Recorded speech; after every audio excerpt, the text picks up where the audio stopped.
Mic check. Yeah. Put a one in the chat if I'm coming through clear. I did a whole lot. I did a whole lot of stuff, man. I did a whole lot of stuff, man. If I'm coming through clear, let me get a one in the chat box. All right. George say I'm coming through clear. No clipping and stuff. Man, listen. Unfortunately, I think the old laptop on his last leg, man. I think the old laptop on his last leg, man. You know what I get to eat? It's a burger spot down the street, man. Hey, man, the laptop on his last leg, man. Hey, I put all this new stuff on it. It just was not having it, man. So I think that uh I'm gonna have to get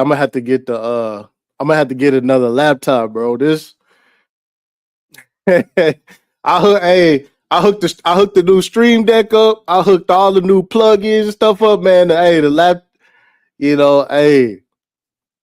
the hey, this laptop is not having it's screaming right now. Y'all can't hear it right now, but the fan just going crazy. It's trying to stay alive. You know. Yeah, I gotta take it. I gotta take the old laptop out back, man. Derek, what's up? He said got the FWA style snapback. Yeah, yeah, Freightliner. Shout out to Freightliner.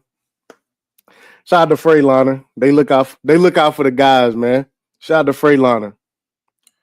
Shout out to Volvo, Kenworth.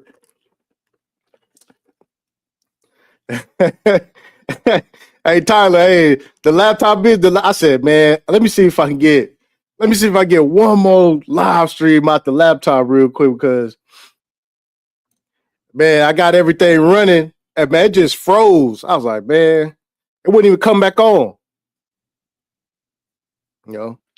Tony said you off today?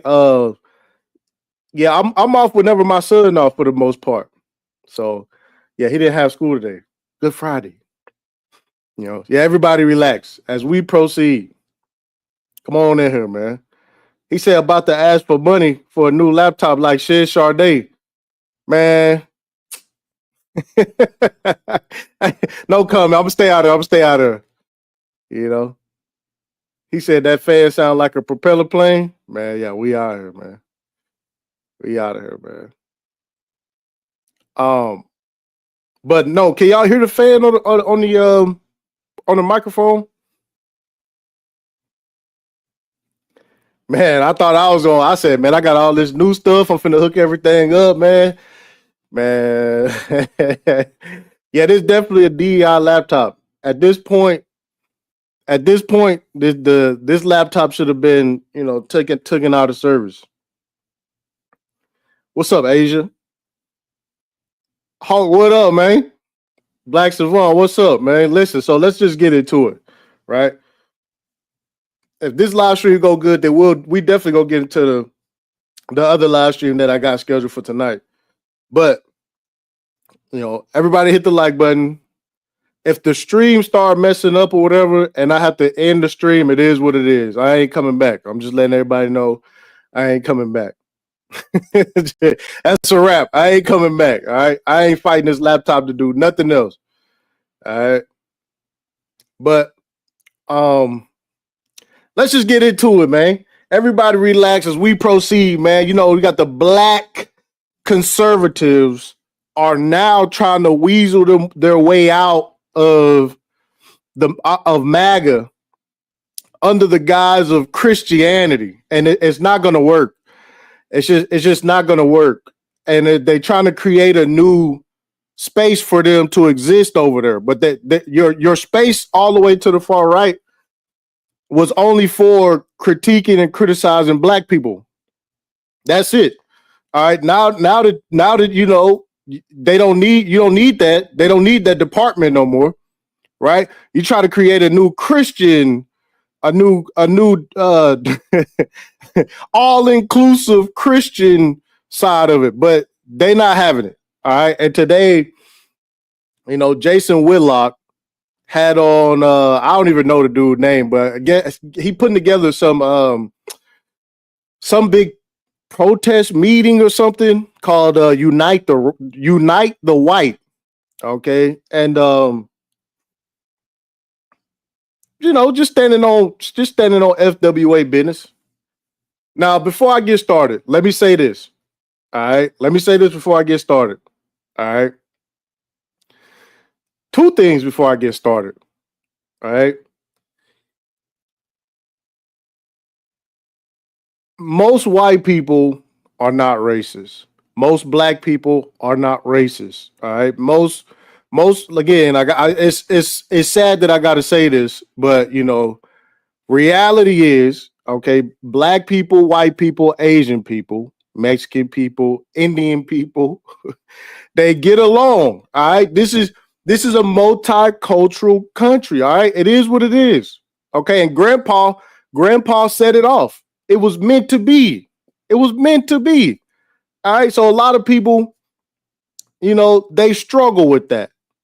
And while they're struggling with that,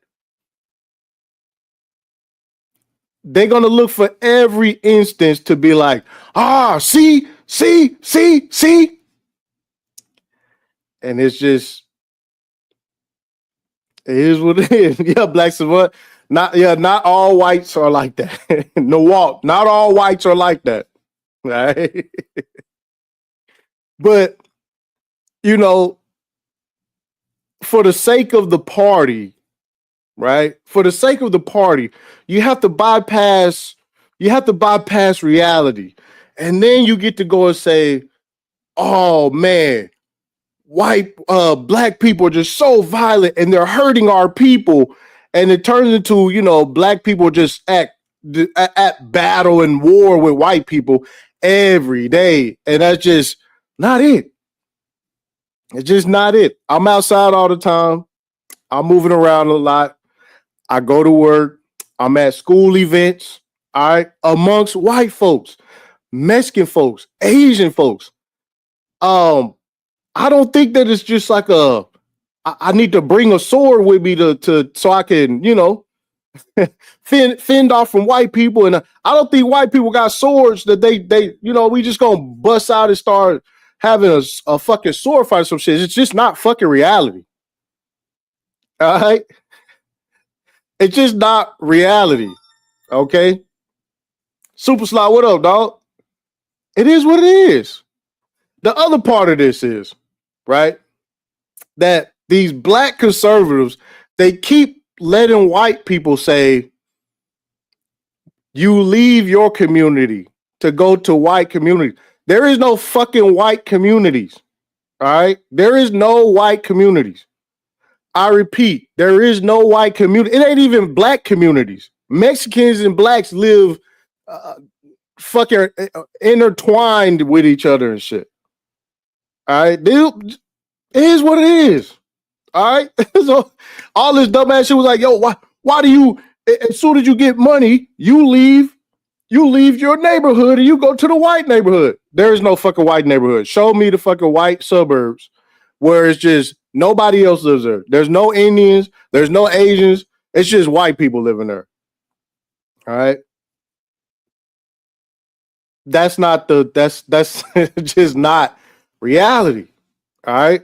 Now, do they have white communities, like white community? Yes, they do. Mormon communities and shit like that. They do exist. But for the most part, most of the suburbs are not exclusively white. Okay? They're not exclusively white. And that's black conservatives automatically associating black with poor. That's what you've mentally accepted black as poor. All right. It's what it is.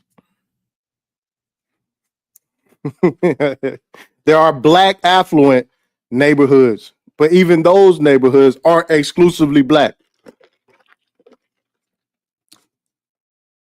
Yeah.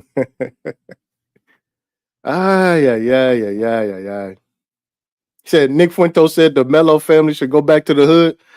They ought to be ashamed of themselves. I'm glad you brought that up, Untitled, because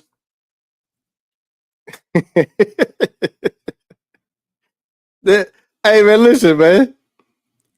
It turns out that they never even touched none of the money that they raised, right?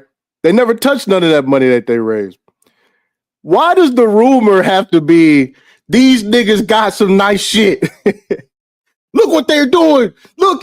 Why is that the salacious rumor that to trigger people was niggas having things? That shit was so telling, dog. That was just like you made up the fact that these people went and bought a big house and a nice car. You so just like look at them. They bought the American dream. they got money and now they bought the American dream. You know, that's pathetic. Pathetic. They bought an Escalade. Yeah, like a straight up Dave Chappelle skit. I'm rich. You know? But you know, again, they didn't touch none of the money. And another thing too is I'm finna go over it was that, you know, you got this black gay conservative, like literally a sissy ass nigga. Well, I'll play that later, but he apologizes like on some. I apologize that you know that these black men are growing up without fathers and fatherless homes. Like it was the white boys who was fatherless. It was the white boys who was fatherless. You know what I'm saying? And they don't even care. Like they don't even care. So you got goofy racist white people and goofy racist whites and blacks. I just in this constant loop of triggers and memes and shit in their head and shit, talking points and just the dumbest shit. You know, he said you talking about the pastor on IG. Somebody send me the link to that. Yeah, send me the link to that. Send me the link to that shit. But you know, I look at this. y'all know what I'm on. It is way too much stuff going on in the world for me to just be on some. let's focus on that one incident at that one high school. Like, hell no. Hell no. That's why I didn't really want to focus on that shit. It's like, nah, I'm good. Like, I'm good. What's about to happen? All right. What's about to happen? Like we're about to decouple from the country that pretty much makes our economy our economy. You think hey man, little niggas get stabbed every day, B. Okay, hey, motherfuckers get stabbed every day, B. Hey, well, motherfuckers get stabbed. I looked at it from the law, the Texas law. A lot of people they don't understand Texas law, right? They being stupid. They want to talk about everybody armchair lawyers and shit. But the fact of the matter is, all right, in the state of Texas, if you touch somebody, if you touch somebody, you gave them the right to say what the fuck ever.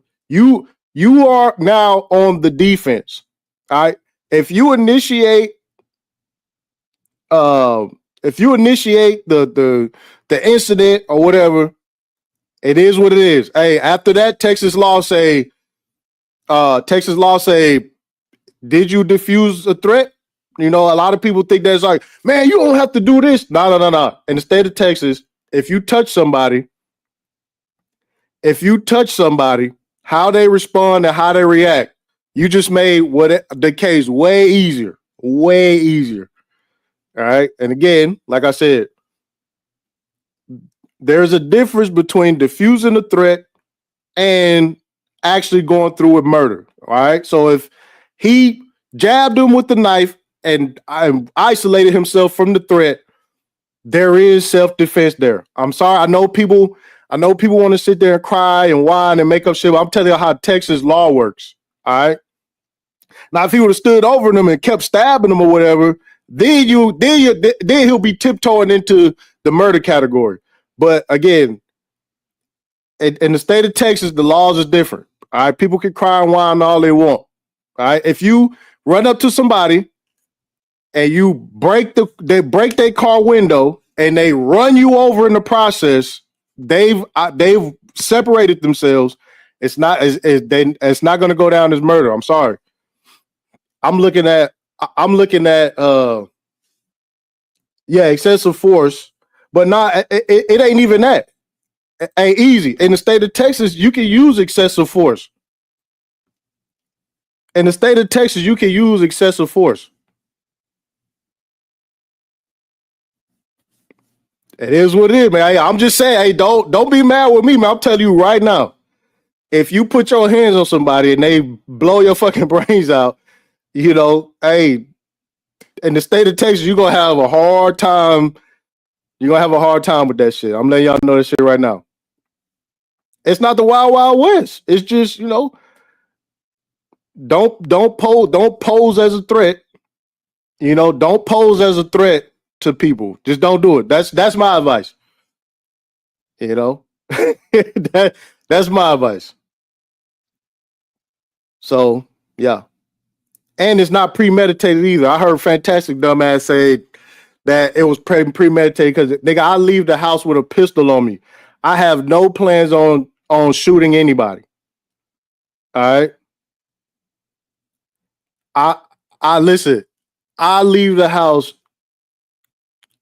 carrying. I don't care. I have no plans on shooting anybody. It's not premeditated. I didn't plan on, you know what I'm saying? In fact, I planned for the unplanned. That's my preparation for whatever, But yeah, in the state of Texas, it's different. I'm looking at homicide. He gonna take a homicide. He is going not a homicide, but a manslaughter. I think he get a manslaughter, and he might get a weapons charge. But that's another thing too, because oh man, see this where the law this where the law becomes like a knife is not a weapon. Having a weapon, all right, it becomes a deadly weapon at certain times, all right. In certain situations, it becomes a weapon, but just having it doesn't make a knife a weapon. So that's a lot of people, man. They just having these fucking conversations, man, just making up shit, man. And I promise you, nobody is using school rules in the courtroom. Nobody is saying that the school rules. He broke a school rule, so we're gonna lock him up over a school rule. This is how dumb these conversations is. Somebody said shit not in London. What's up?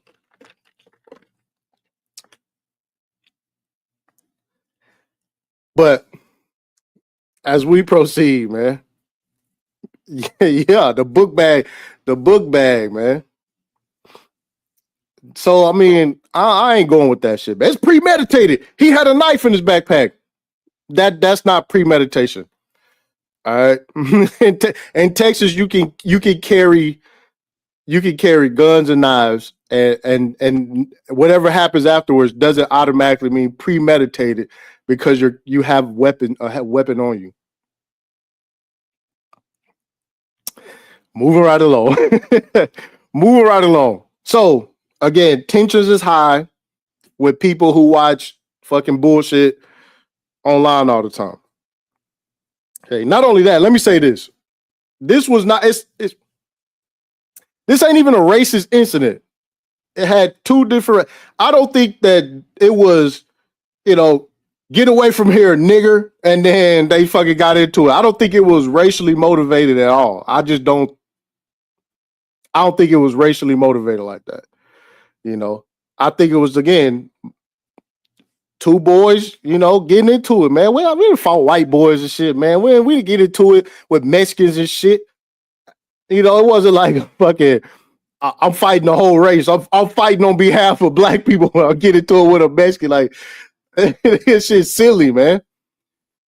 Drew said that press conference was bad. Hey, listen, that's the downfall. That's the downfall. I ain't gonna lie. I ain't gonna lie, which is why I believe he is gonna catch a manslaughter charge. You know, that I do believe he gonna catch him. He gonna catch a manslaughter charge because his defense is just, man, what the fuck, man? They always gonna get these Chuck E. Cheese ass niggas, man. Every time, man. Every time. Yeah, they booted the dad. I don't. Hey, on the cool. I don't even. Hey, listen. I know people looking at it like, yo, why the dad had to be there and shit, but man, listen. I know that. I bet that shit hurt, bro. I had to smack somebody. Somebody got to get it. Yo, listen, I got to get it in, man. But his dad did show up with them Oakley shades on.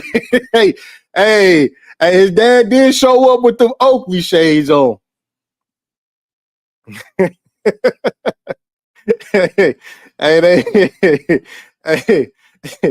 hey, yeah. Hunter Michi said he keep his on him. Yeah, man. I don't give a fuck, nigga. Whatever come around that corner, white, black, yellow, green, nigga. It's up. it's up. You know, Falcon Black, you a fool, man. Everybody hit the like button. Everybody hit the like button. All right, the laptop hanging in there. Cool. Miss J said, why is the Carmelo family having a press conference anyways? Because whenever you get with these Chuck E. Cheese ass race bait niggas, they gotta advertise whatever movement they with. They gotta fucking just keep fucking. They gotta. It's like a promo for the Chuck E. Cheese niggas, man. Like, you know, somebody said stab the like button. Y'all wildin'. It's they just have to do that, and it's a whole. That's how I know, man. Like it's the worst. Like they get up in front of the mic and they just talk about, you know, all the work they've done and all this, like a fucking commercial for the Chuck E. Cheese niggas, man. I don't even know why people still hire them. Like, I don't even know why they even hired. You know what I'm saying? We still like, and they just disrespect like actual real racism. That's another thing. Like they'll do this. They'll do a press conference. They'll bring up Jim Crow. They'll bring up all the rest of that shit, and it just be like, bruh, this ain't the same. Like, you know, and they come on, we still haven't made any progress. It's like, all right, bro. All right, man. Hell yeah, Miss J, you already know the deal. Ain't no way I'm gonna hire these Chuck E. Cheese ass nigga. You got me fucked up. My son life on the line finna bring this. Oh my God. Don't get me started, man. I ain't trying to talk about this shit, but I did watch the press conference and it was just so fucking cringe. It was so cringe. I ain't gonna lie. It was so cringe. I know this gonna sound fucked up. This shit was so cringe, but it made me just want. It just made me think like, man, he should lose this case. That maybe then we'll start fucking with these Chuck E. Cheese ass, race baiting ass bullshit niggas. Like we have to, and that's another thing. Like, bro, these niggas have horrible records. These Chuck E. Cheese race bait black niggas be having horrible records in court, bro. Who in the fuck is recommending these niggas? What's the one dude, bro? This nigga, I believe he was trying to defend Jesse Smollett, I believe. It's like, bro, this nigga got a fucking straight lose. Yeah, Benjamin Crump, straight losing fucking record, bro. Straight losing record. Every time I see these niggas, I be like, yep, they finna blow it. Hey, they finna blow it. They finna blow it. Yeah, man. They finna blow. As soon as I see one of them niggas, I'll be like, yep. Yeah, hey, I ain't finna blow it. Hey, this shit right here, go ahead and flush him in the toilet right now. He out of there. But yeah, man, I think it's just, you know, and it was better, man. Hey, you know, as we don't talk about the lawyers for the community, you know,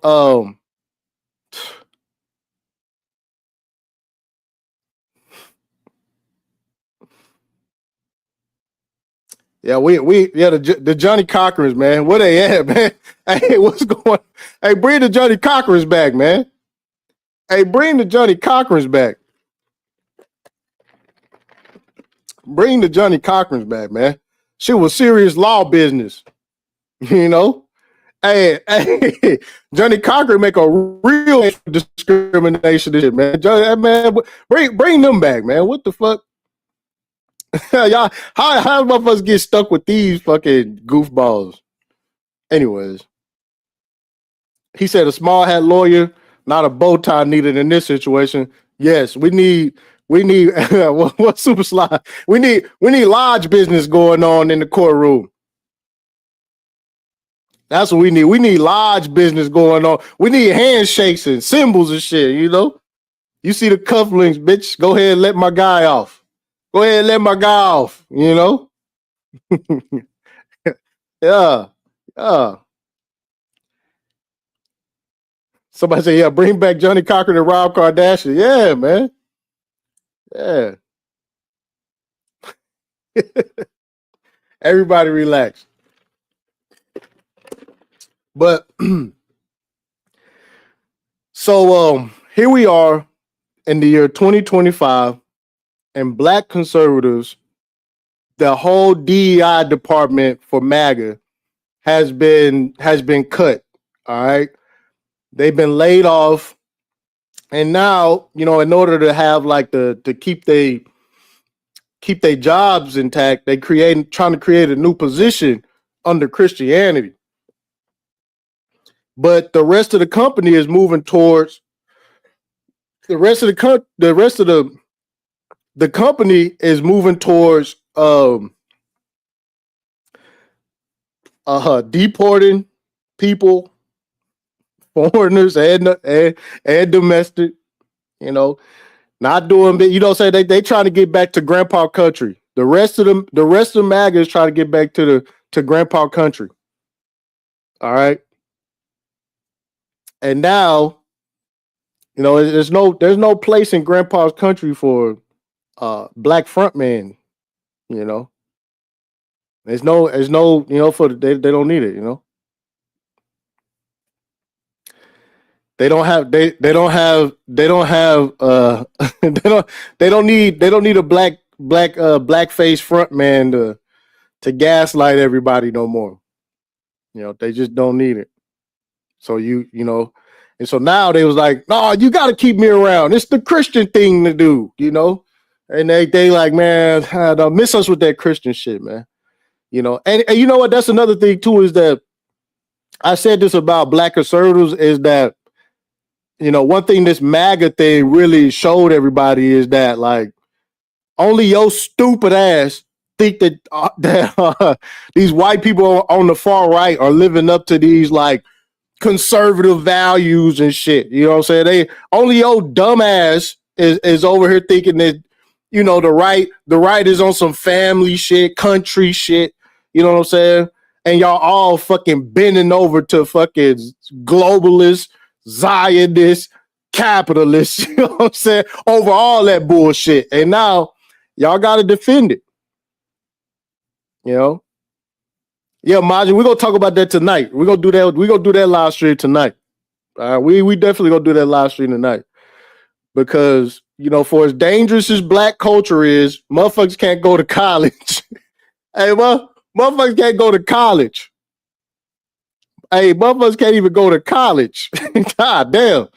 You know, blowing up cyber trucks and shit.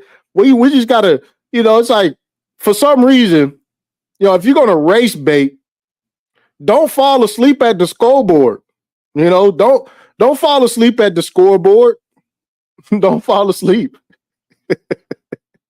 Hey, they falling asleep. Hell, we can't live amongst each other. Your people are harming our people. It's like, man, knock it the fuck off, man. Because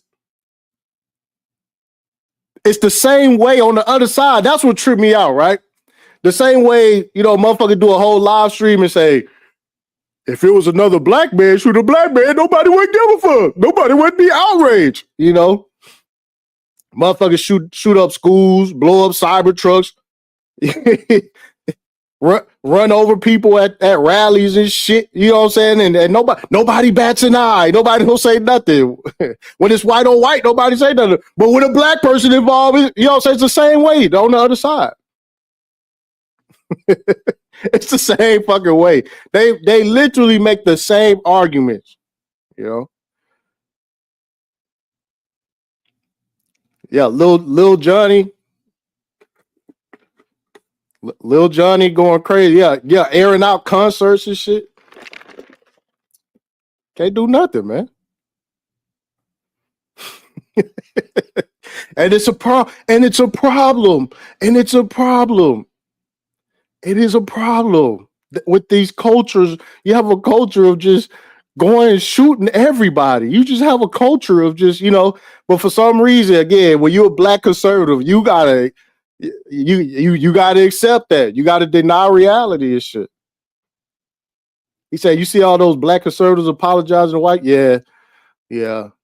Which is pathetic. Which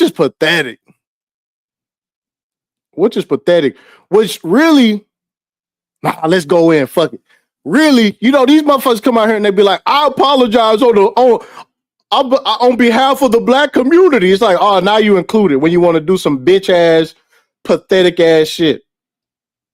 You know, I apologize. It's like, wait, now you include it? Now you include it. And even they looking for a new job. Like now you the black apologist. They looking for that. You worse than these hoes to get on YouTube and say we wrong about men. So we got to do better. That's just how. It's the same thing. That's another correlation I want to make. Too. It's very easy, but I'm telling you that the transition of the said fix your mic. If my mic messing up is messing up. Like, can y'all hear me? Am I not coming through clear? I'm telling y'all, I don't want to mess up too much though, because the computer will freeze. If I'm not coming through clear, let me know. I'll end the stream.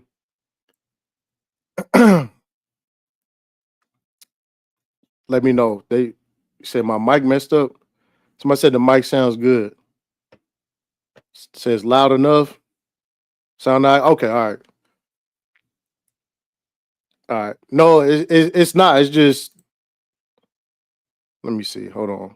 I ain't trying to fuck nothing up. It took me a while to get this shit to work. Anyways, moving right along. So,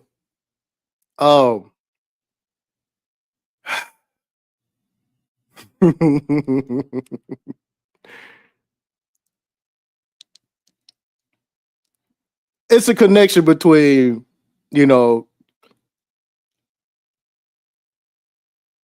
guys who say that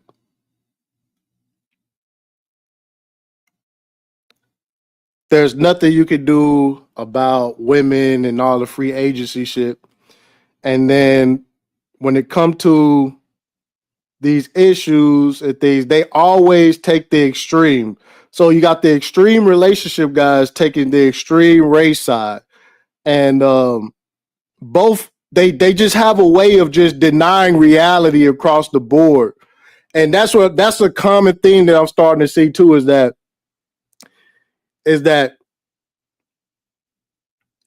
you deny reality with everything. Like your whole reality was constructed on talking points and rhetoric and shit, and you don't have a way out of it. And it seems like it's that way with politics, religion, and race. For some reason, it's a consistency across the board with that shit. Somebody said the red pill, red hat. Yeah, it's a consistency of just, you know, you're trapped in these rhetoric bubbles. And the crazy part about this is the only people who are allowed to like step out and like have a different opinion or whatever is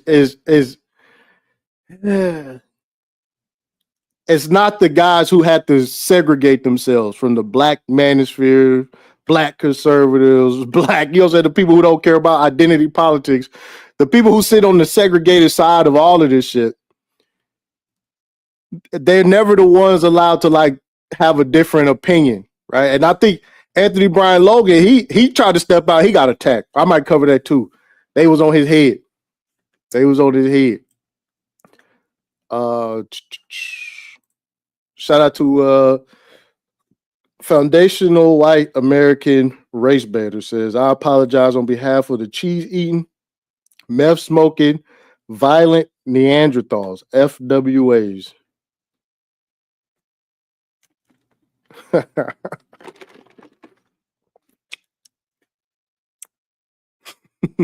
He said, you mean like how churches segregated? Ain't easy. Fall back, bro. Fall back, bro. Fall back, easy. Fall back, easy. We ain't made it there yet.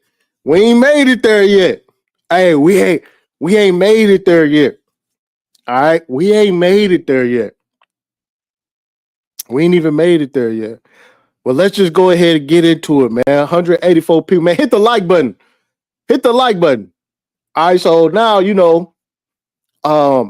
this the guy that's putting on the Unite the White, and he's a friend of Jason Whitlock. All right, and I was listening to this, and it was just like he was just begging him, like, please, man, please don't make this about race. Please don't, this is not Christian like to make this about race. And that dude was like, man, I don't give a fuck. And again, this is the rejection that a lot of these black conservatives they gotta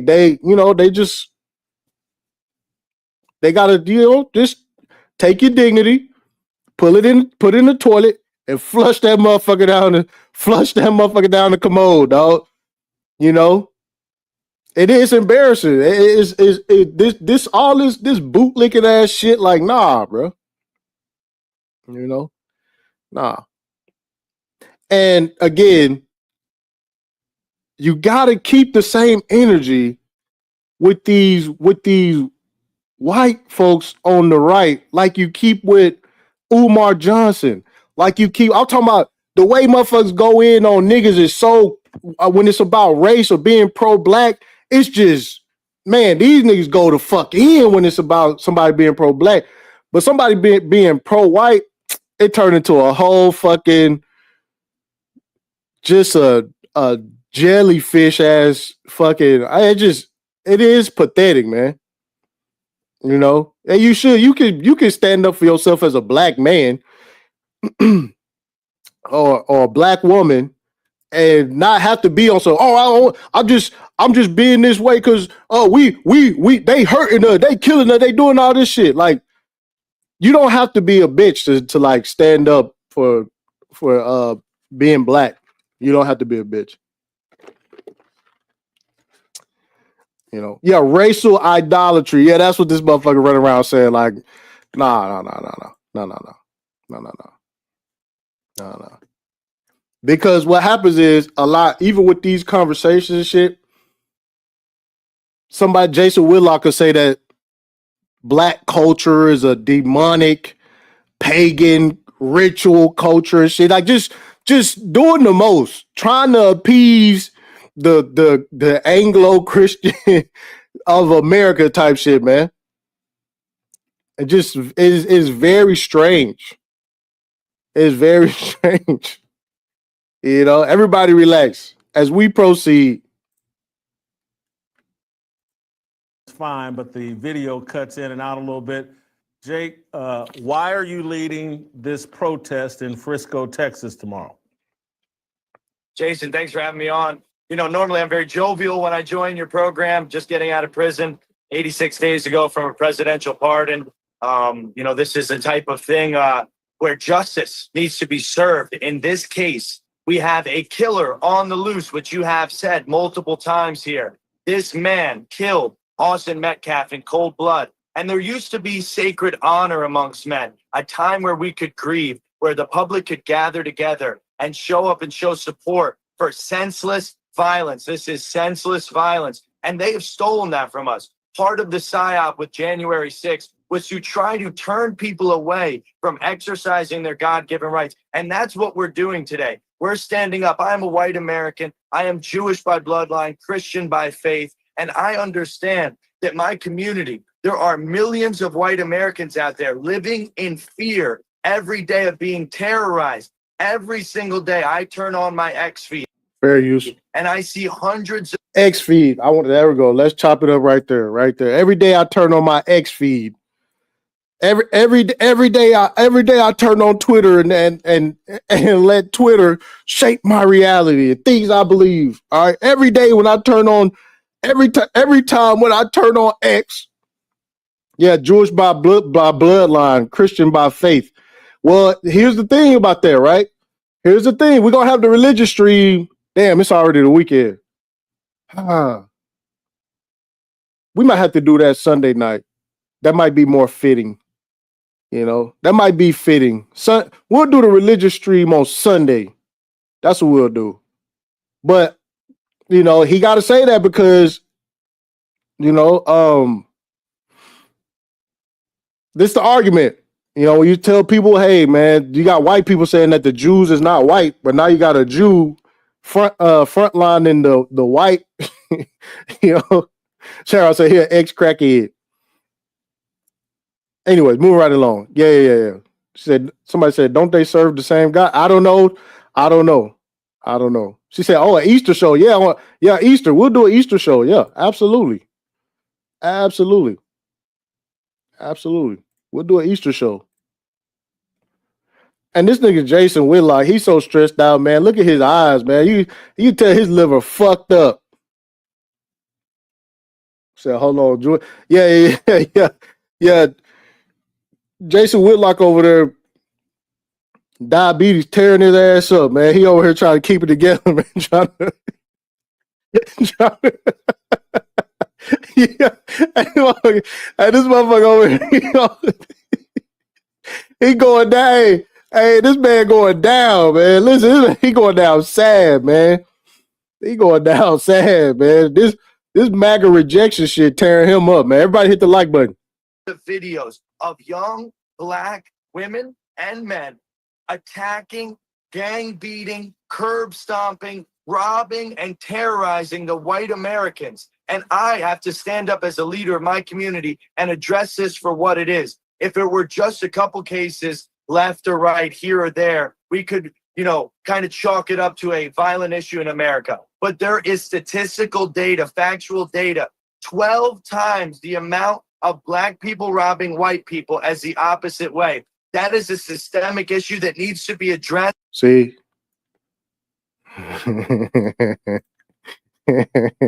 yeah. Per capita.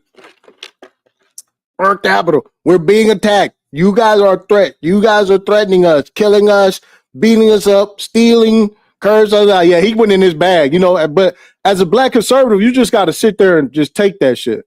You know, you gotta sit back. You gotta take that shit. Like they put that shit on. And you know what's crazy is Jason Whitlock is in that business. A lot of these black conservatives, they're in the business of taking the most extreme bullshit and making content out of it and pushing it out there to reinforce the narratives. You know what I'm saying? That's their whole job. You know, and you see, like, so Jason is partly responsible for how this dude feel about Jason people. You know what I'm saying? So it's like, you know, every day when I get on X, you know, all I see is, you know, black people just really causing a whole lot of, just wrecking havoc amongst us, you know. It is what it is. Jason Whitlock is a race hustler, you know, but they don't need him no more. So now he went from a race hustler to a Christian hustler. Anyways, moving right along. And needs to be talked about for what it is. We cannot tiptoe around the issue if we want to solve the culture of black violence in America, this violent hip-hop gang culture. Violent hip-hop gang culture.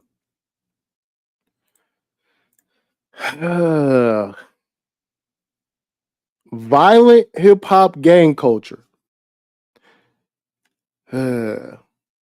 Again, let's start with hip-hop.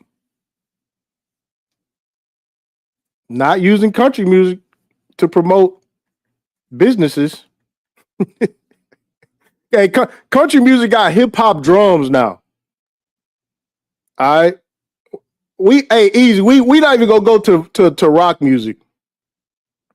We not even gonna go to rock music. One of my coworkers put me onto a band called the Lamb of God.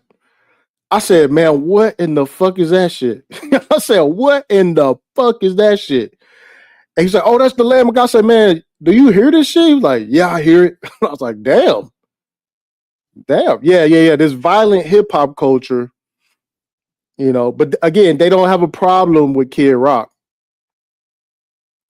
They don't have a problem with Amber Rose. They like, listen, man, listen. They willing to exploit hip hop culture for their populist agenda as well. All right.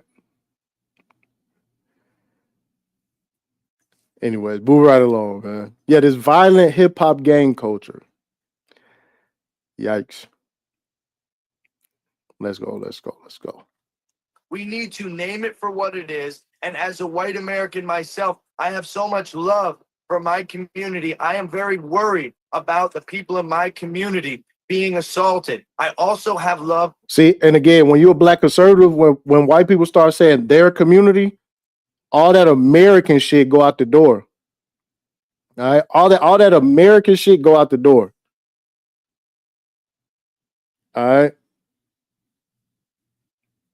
All that American shit. When you hear white people say, it's my community, I care, I love my community. They're not talking about they're not talking about the we all Americans type shit. No. You went way far to the right. And I think that's another thing too. I don't think black conservatives, well, I think they know how far to the right they went, but they went this far to the right, and now they got to stand next to their homeboys to say shit like this, like, yeah. He loved this community so much he went to prison. Yeah. Shout out to Drew. He said FWA got Whitlock in the chokehold. Yeah, man. Yeah, he don't look too healthy, man. He said they never go at the Jewish record executives. Nah, Kanye did though. Kanye did though. Yeah, hit the like button. Let's go. Yeah, his community.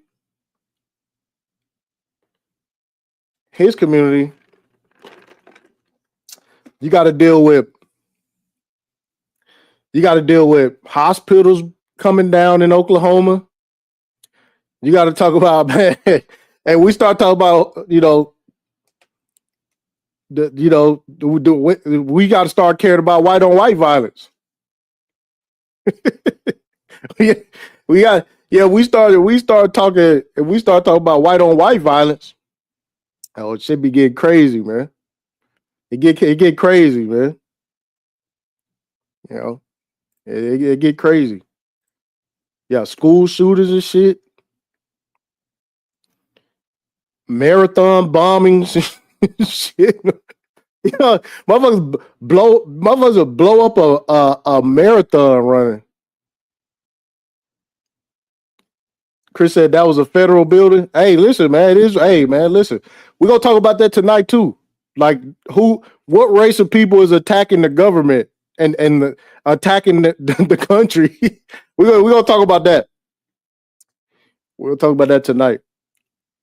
We'll talk about what race is trying to take the president out.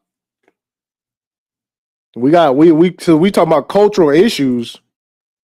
We talk about cultural issues. We start talking about cultural issues, man. Everybody relax. For the black community, and that's why I'm not just calling out this protest and this gathering with hatred, but we have consistently said we want to uplift the black community, return the modesty, the dignity, the love that they used to share with the white community of the Martin Luther King era. The Jews wrote that speech. Move right along. They wore suits They went to church. They had this great atmosphere about them. That is completely gone. There's a degenerate. It's completely gone with them. And you as a black conservative got to sit here and just you know, this shit crazy. You just got to sit here and listen to this shit, like no pushback, no nothing. No, he said he Jewish by bloodline. You know, he said he Jewish by bloodline. Yeah, you got to sit here and just take this shit. You know, blacks are no longer have love anymore. These blacks are just savages. you niggas are ruining this country. Yeah, hey, look at Jason Whitlock. He just, you know, he can't say nothing. He already tried to say something to Nick Fuentes and they jumped on him. Like, hey, that ain't your place. Ain't your place. You got to sit here and listen to us, you know, talk about how shitty you are. Culture that is pervasive in a large majority of Black Americans, and we need to address it as white Americans and say, please stop predatorizing. And please is a nice word. We're demanding. We're making a show of strength and a love of unity, demanding in the white community, stop predatorizing white Americans. You have been brainwashed. The Black community, in by and large, not your audience, the Black conservatives that watch your the Black conservatives, y'all the good ones. Y'all the good ones. Y'all the good ones. Y'all the good ones. I'm not talking about you. Y'all the good ones. You know. I'm not talking about you. Y'all, you one of the good ones. You one of the good ones. You know, you one of the good ones. Consistently said we want to uplift the Black community, return the modesty, That's a the lie. dignity, the love that they used to share with the white community of the Martin Luther King era, where they wore suits, they went to church, they had this great atmosphere about them. That is completely gone. There's a degenerate culture that is pervasive in a large majority of Black Americans, and we need to address it as white Americans and say, please stop predatorizing. And please is a nice word. We're demanding. We're making a show of strength and a love of unity, demanding in the white community, stop predatorizing white Americans. You have been brainwashed. The Black community, in by and large, not your audience, the Black conservatives that watch your program, which is an amazing program, have nothing really to do with what we're talking about. Yeah, you guys believe everything. You guys believe everything we say. We're not talking about y'all. Yeah, this shit go crazy, bro. This shit go crazy. Not y'all. Y'all believe everything we say, but everybody else, shit crazy, man. Yeah, everybody hit the like button. Everybody hit the like button. Not you, but everybody else. He said I had a white homeless man beg for 5 minutes for change at the gas station. I just shook my head and gave him a Tie City lap. Man, listen, man. That's why it just seems like, you know, when people say white supremacy, that should be going crazy. But you know, they have I'll just say it's a concentration of nepotism amongst other people, really. You know, but nah. Yeah, Whitlock just gotta sit there and just think about it, like, man, you know. Man, like, just, you know, not all of us. They just got to sit there and just, man, this shit kind of abusive. But the other, I would say, all of the people who voted for Kamala Harris, which 97% of Black women voted for Kamala Harris, and over 80% of Black men, those voters. And again, we go. Hey, when we do the religion and politics stream, we're gonna talk about that shit too. You know, we gonna talk about that shit. And yeah, it is talking points galore, but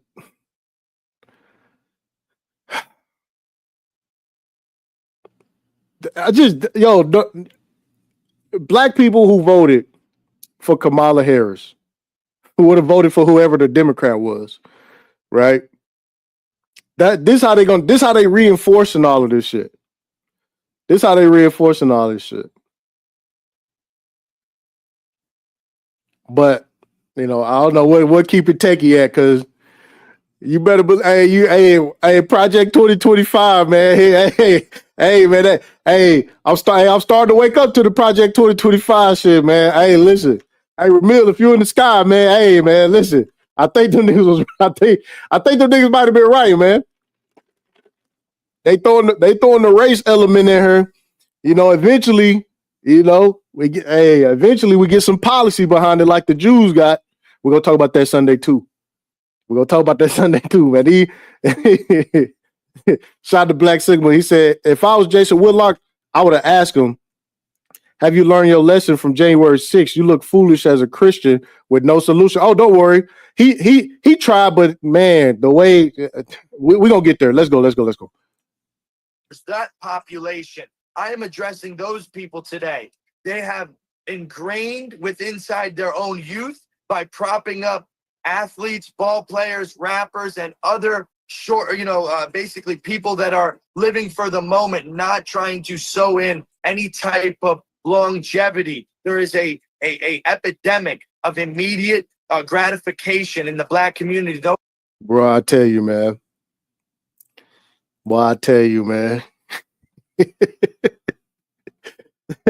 Hey, man, listen, man. Niggas having things is the biggest problem with these type of people. Hey, niggas having things is the biggest problem with these niggas. It's the biggest problem with these niggas, man. When we talk about instant gratification, people who are just famous for no reason, man. We done got a Bad Bobby. We done got the Aiden Rosses. We done got the I was finna say Smurgo. What's it? Man, we done got plenty of famous for nothing white people. You know what culture is that? We talking about shit since who was that? I forgot the little bimbo name, man. She was the first one. She married she married one of the oil tycoons back in the days. You know, Adam 22s. You know, yeah. Yeah. It is what it is. Yeah, the Joe Rogans. There's plenty of people made a name for themselves, not adding value to the culture. And a Nicole Smith. Yeah, there we go. Yep, Paris Hilton. Like we done got plenty of famous for nothing white people. Plenty of famous for nothing that Hawk Tour girl. Yep. Ton like what? And we just be like, we just ignore that shit. We'll just be like, yeah, it's the rappers and the athletes. You know, it's the rappers and the athletes. They're being pedestalized. You know, I mean, him being Jewish, he should understand that shit. Like, you know, hey, I was listening to Cameron talk about owning a basketball team. He was like, man, ain't no niggas can't own no basketball team. You know what I mean? You know how much money it take? You know, give me the big black label. Give me the biggest. It's not one black owned music distribution company. You know, so all of these problems that he's saying is there's a cultural issue for black people are funded, promoted, and distributed by other people that's not black. But when you Jason Whitlock, you know, you just compromise. You can't. You're not allowed to actually deal with reality. You're stuck amongst these talking points, frozen. You know, you're stuck. You got to just accept. You accepted all this bullshit as law. All of them did. You know, now when shit get bad, everybody want to run to the Bible. Yeah, it is what it is, man. But you know, he just got to sit there and damn man, like a little ass boy. No one is willing to go to college, buy businesses, and by and large, and build into their community. As soon as one of these rappers or ball players gets any money, they move out of their community and they move into a white community. And again, a white community. A white community.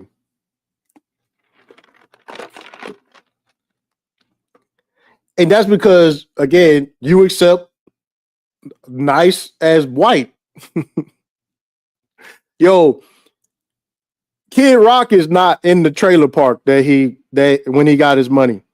Eminem didn't rebuild 8 Mile. All right. That's not what happened. A lot of these pro athletes, these white pro athletes, they don't go back to the trailer park. They're the white community. Like that's not what happened. It's just not what happened. Yeah, Alchemist didn't go back to hey, Alchemist didn't go back to the hood, man. Let's keep it a buck, fam. But when you are Jason Whitlock, and you let this man tell you that, hey, having money is for white people and living in a nice neighborhood is for white people. All right. It is what it is, man. Listen, man, this shit been and this is the most like telling thing about these people. As soon as they start talking, once they get to the economic section of this shit, they just be like, anytime black people get money, they want to live in a better environment. Anytime they get money, they want to live in a better environment.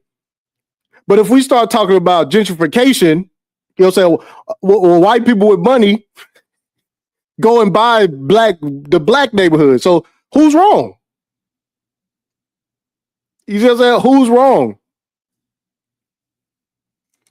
Do we say no? White people should be able to buy up the hood? That would sound silly. That would sound silly.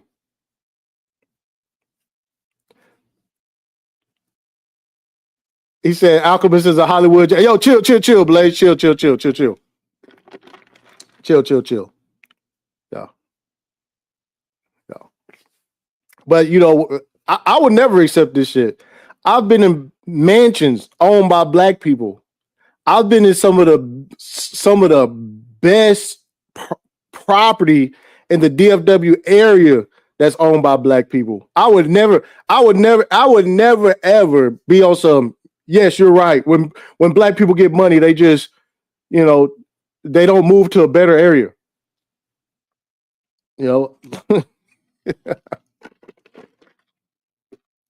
I would never accept that shit.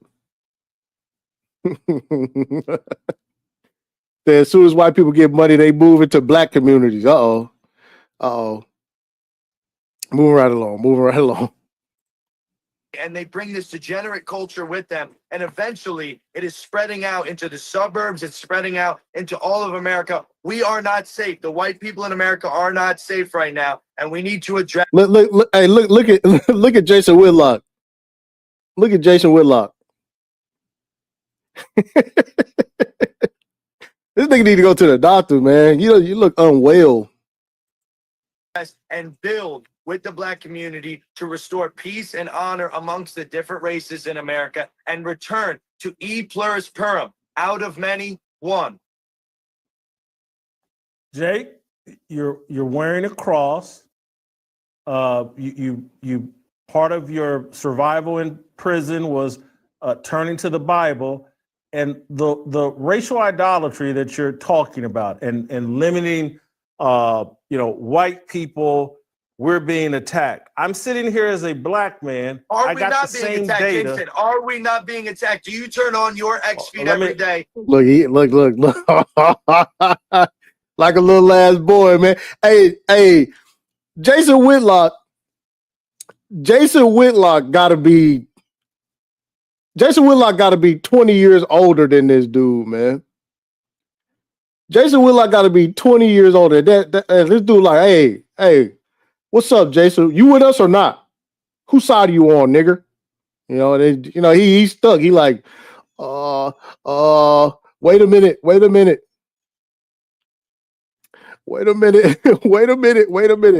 Yeah, don't wag a finger at a nigga, man. We don't do that. Well, I'm not. I don't sit over there. I don't sit on that side of the fence with them niggas though. But here you go. Here you go. You know, here you go. A good old finger wagging on a nigga. Man, you got me fucked up.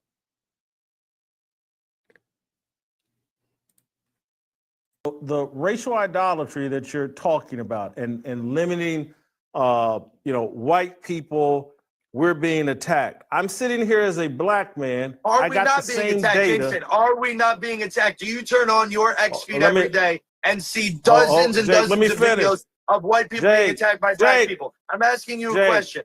Do you see that or not? Put Jake on pause. Put Jake on pause. Put Jake on pause or hold. Jake, I'm not interrupting you.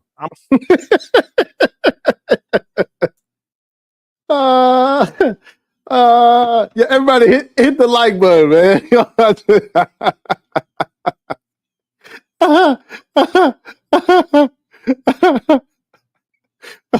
Nigga, it's your show, man. You can interrupt this motherfucker if you want, man. What are we talking about?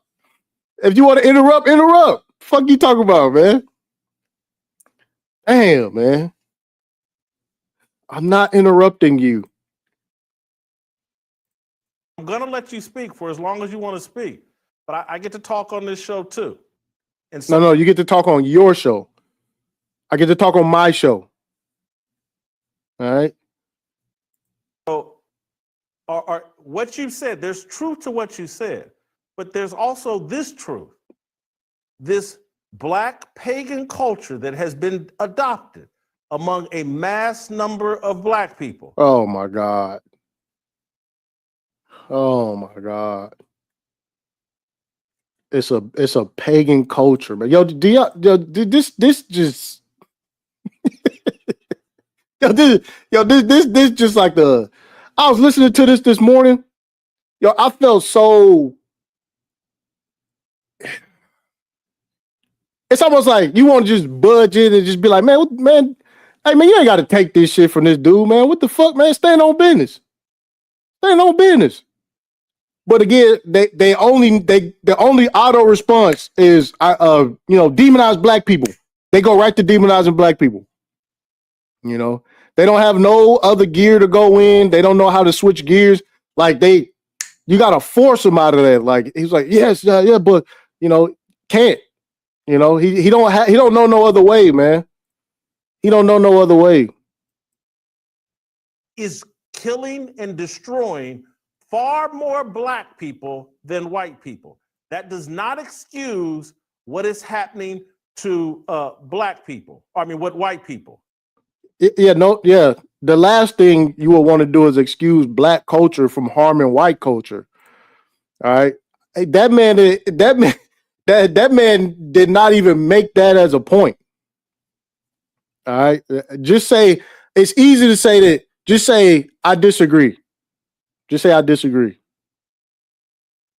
But they can't do that because you can't say both sides do shit. That's another thing black conservatives can't do.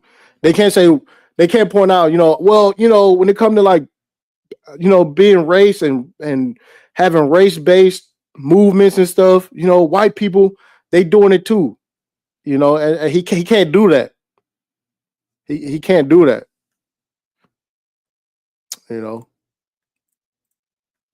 I'm not here to address that today. I'm here to stand for my community today. Yep, he said, I'm not here to address that. I'm here to stand up for my community. I always said, let me run that back because I don't think Jason heard that. It's like, yo, I don't care about what black people do to black people. I don't care. Even though he said I'm here to help uplift the black community, that was a lie. But moving right along. black people than white people. That does not excuse what is happening to black people. What white people. I'm not here to address that today. I'm here to stand for my community I got it. Put him back on pause. Let me finish my point. The black on black point violence is an epidemic. Could we mute him for a second? I'm saying that I'm more likely to be harmed by this pagan culture, far more likely than you.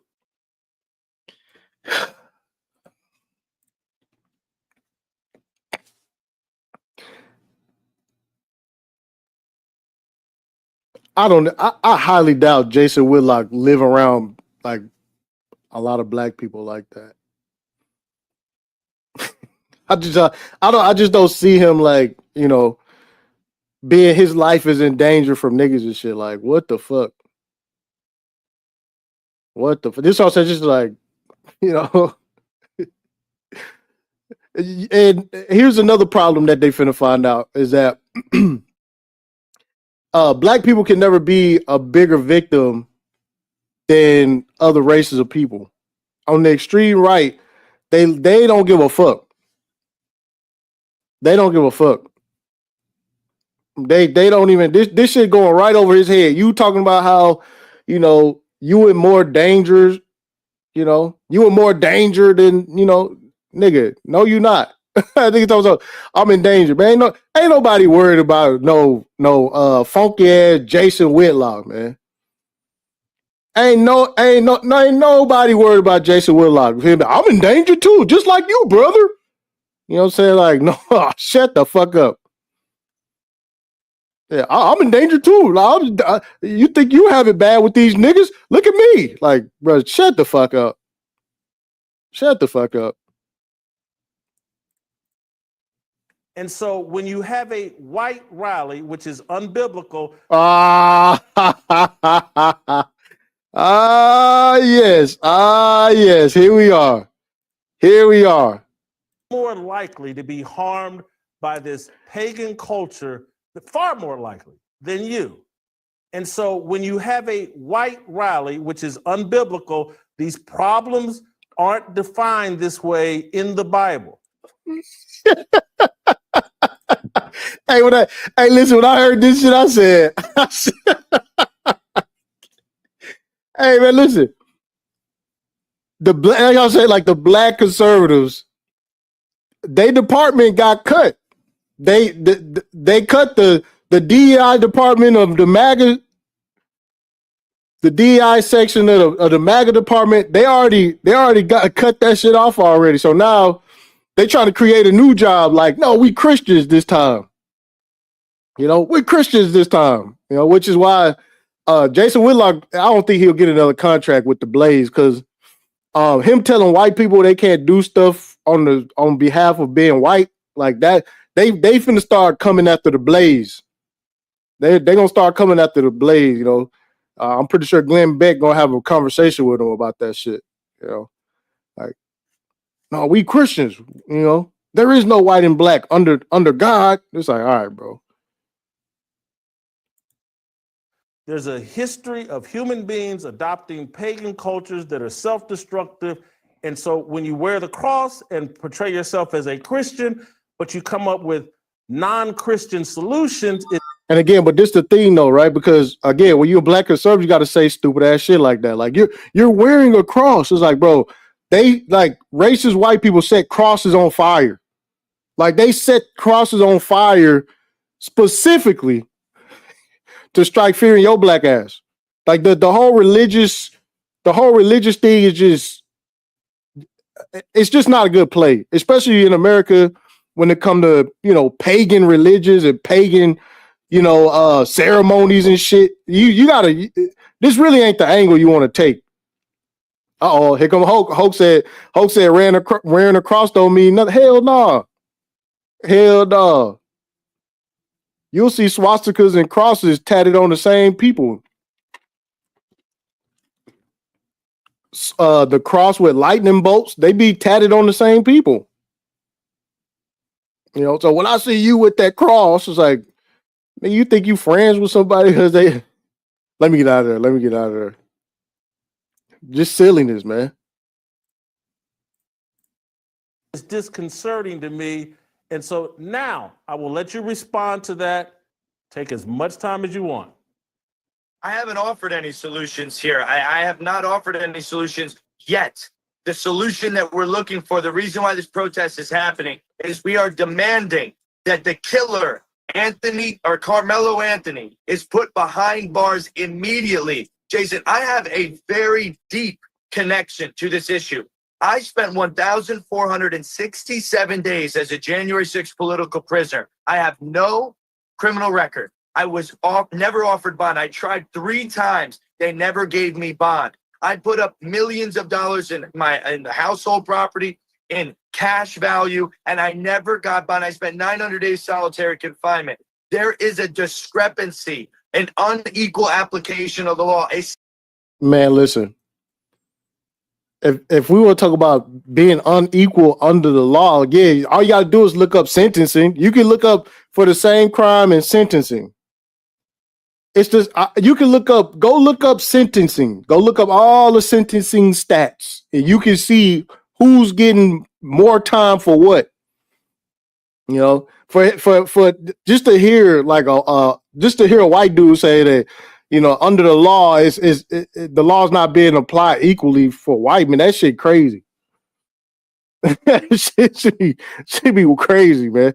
And Jason Whitlock just got to sit there and just, you know, he just got to, you know, he got to listen to this man talk about how he was systematically oppressed and shit. Running I told y'all, bro, if you're gonna be a black conservative, you have to accept white victimhood. You have to accept white victimhood. All right. Selective prosecution happening to white Americans right now. If the black American community can understand 60, 70 years ago what was happening to them in the down south, where the judges and the juries were being inordinate and being selective and making sure that they had no chance of justice, then you must recognize that same thing is happening to our community. Listen, man. So now white people going through the same thing black people went through during the civil rights. Hey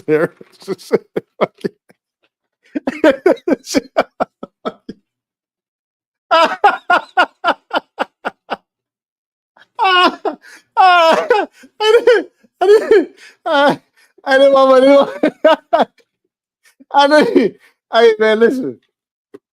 This motherfucker get this. Hey man, yeah, bootstraps, man. What the fuck? Yeah, hey, easy. The movie is getting good, man. These motherfuckers are like they got dogs biting on them and shit. You know what I'm saying? They this shit crazy, man. This shit crazy, man. Yikes. Shout out to Mr. G. He said, doesn't he know that the white evangelicals and their churches are segregated? He grifting. Can't be this stupid. Nah, bro. They understand that shit. They do understand that shit. Shout out to Deanie. He said the KKK used to burn crosses for my family to provide heat during the winter. ABL, yeah. Hey, chill out on the ABL stuff, man. I'm trying to see if he'll pull up. I'm gonna see if he'll pull up, man. Everybody chill out on ABL. All right, we gotta play politics.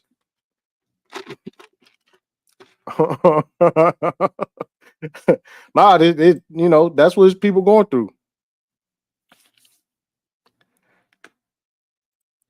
The black young men that are perpetrating violence on white men and white women across this country are in a revolving door of bail. In New York City, where I am from, and now I'm living in Florida, there is a bail reform act that literally puts killers, robbers, rapists, and all of these black violent perpetrators back on the street to perpetrate more violence on a predominant amount of white people. This is insane. We need to address the issues at facial value. We can't tiptoe around this thing. We need to call, as a member of my community, now the black community, for even allowing this type of culture to pervade you guys. You need to deal with black on black violence on your own, but you also need to say, we are perpetrating violence against white people in mass. They are not safe in the country where they are the predominant race and heritage and culture. And this is not true. We are being very, basically, the white people in America have been quiet and been very patient for a very long time. And this is the first time there's an anti-white violence rally ever in America that I can name that has no ties to KKK or anything. I'm Jewish and I love my black friends and I love you, Jason, with all my heart. Man, you got me fucked up. Yeah, man, hey, this shit going crazy, man. What? Hey, this shit going crazy, man. What? And I love you, brother. And I love you, brother. But you gotta understand, man, white people are in danger. Like, white people know they not in no fucking danger, man. White people know they not in fucking danger. It's like, yeah, white people have been very nice. White people have been very nice up until this. We can't take it anymore. It's like, man, what the fuck? Shit crazy, man. Relax, man. For my Christian brother, we are in the body of Christ, but it is up to you and the members, the Little Gunna and Little Ty Savage and all these rappers. They are perpetrating violence. Little Ty Savage, who the fuck is that? See, this is what I'm saying, bro. They so deep in it, like they don't even know, like they don't even know how deep they in it. They don't have no idea how deep they is into this shit. They, Little Ty Savage, who the fuck is that? That's what I'm saying. It's like these motherfuckers, they go looking for goofy shit. Brandon McRae said he's Jewish, not white. Hey, listen, I'm just telling you, he said he's Jewish by lineage, and he said he's a Christian by faith. All right. What the fuck? See what's going on over here. Hold on, let me see. Did I miss something? What's going on over here? Boy, I tell you.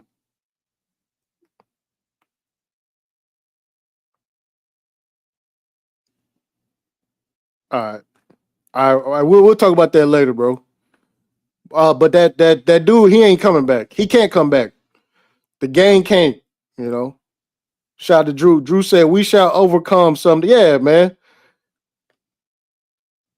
A change gonna come.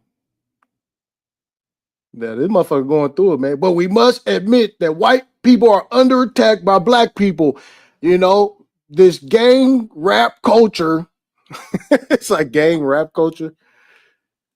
But it's just motherfucker wildin', man. He said Lil Ty Savage. I don't know who that is, man. What the fuck? That's not me. Hey, that's not me. That's not me. You know. Hey, Tone, that's not my argument. I don't know. All right, Jewish people, they white to me. That's for them to figure out. That's not my fight. That's not my fight. All right. If white people want to say that Jews is tethers, that's on them. That's on them. But I don't want to hear them crying about Jewish people either. They acting oppressed to the Jews too. Shout out to Black Sigma said, if I was Jason, I would ask which race wrongfully put you in prison without due process on January 6th. Uh-oh. See?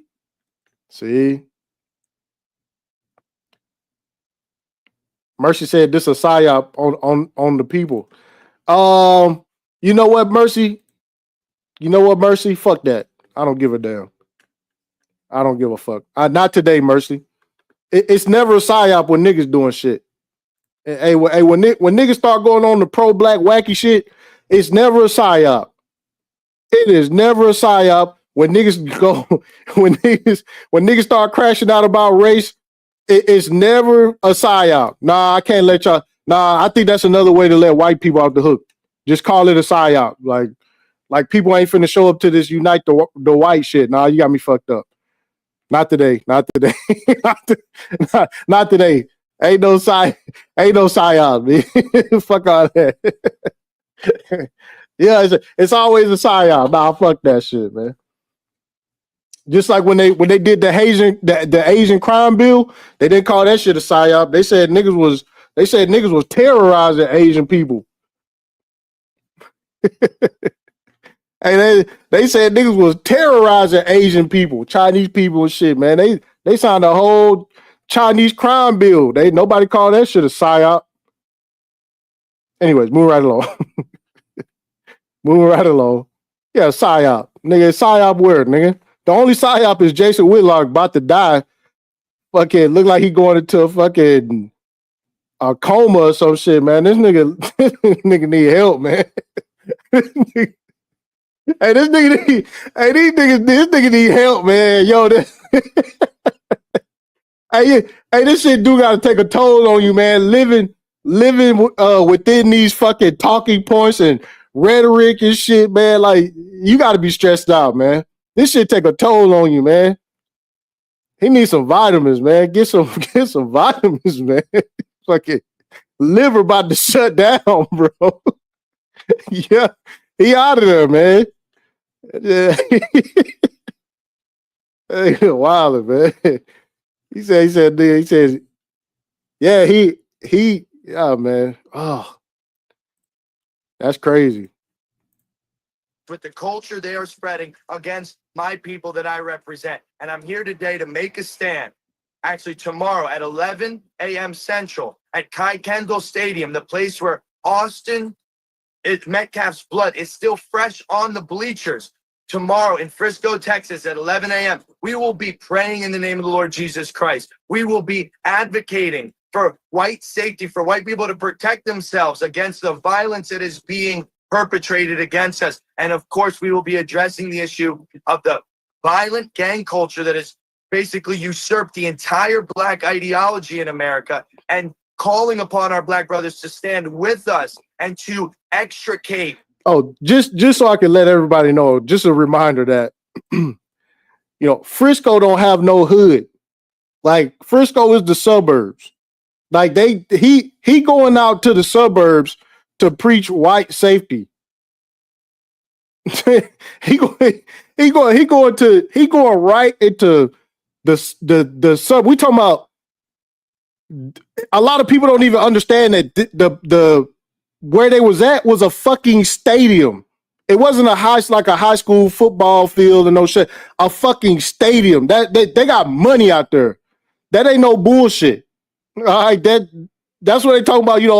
I'm going straight to suburb America to preach about white safety and shit. It's like, bro, knock it off. Knock it off, man. Yeah, that shit ain't that shit crazy.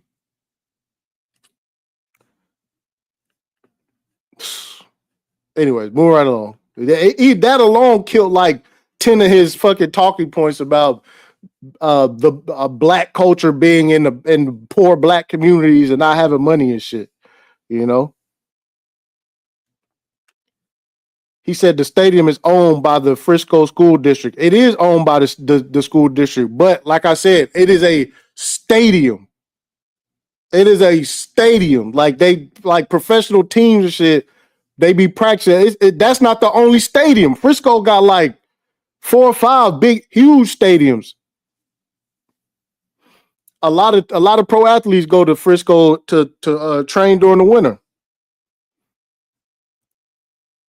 But it is what it is, man. It's wild, man. It's wild. I mean, look at Jason Whitlock, man. This dude needs some help. Like, I don't know what's going on with Jason Whitlock, man. He might need to take a break. He looking crazy outside, man. He said the stadium was not the school. The stadium. Okay, so like we have like these big ass stadiums and shit out here, and sometimes they'll actually be like, they have like sponsors and shit, but that's a whole nother live stream. But man, yeah, Jason Whitlock looking crazy, man. He looking wild outside, man, and he need help. He need help. What was that movie? What was the name of that movie, man? Get Out. That's that movie. Get Out. Get Out. That's what this nigga is like, the real Get Out. Like, he fucking. Yeah, this shit going crazy, man. Yeah, Get Out. That's what it was. He need help, man. To drive that out, to condemn that culture by and large, which I know you do, but it needs to be said, not just in a general statement. It needs to be said, the actual results of that culture are being not just perpetrated black on black violence. You can look at that statistic all day. I'm here as a representative of my community. I'm saying enough is enough. Enough black violence on white people in America. Let me ask you another question. You've taken your identity, like you've bought into the same solution or the same identity that has helped walk black people into this pagan culture. They take their identity from their skin color rather than taking their identity in Christ.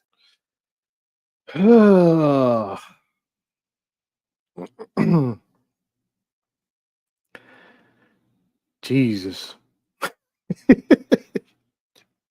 And this is what I'm saying, man.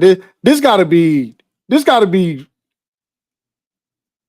so, you know, and the fact that he said, yo, black people take black people didn't even consider themselves black. Like, black didn't just come out of nowhere. Like, that's not what happened. Yeah, that's what I said. Just like he's just making up shit. He just saying shit, you know. You're making the same mistakes blacks did by, you know, identifying themselves and seeing themselves through their skin colors. Like, boy, I tell you, man.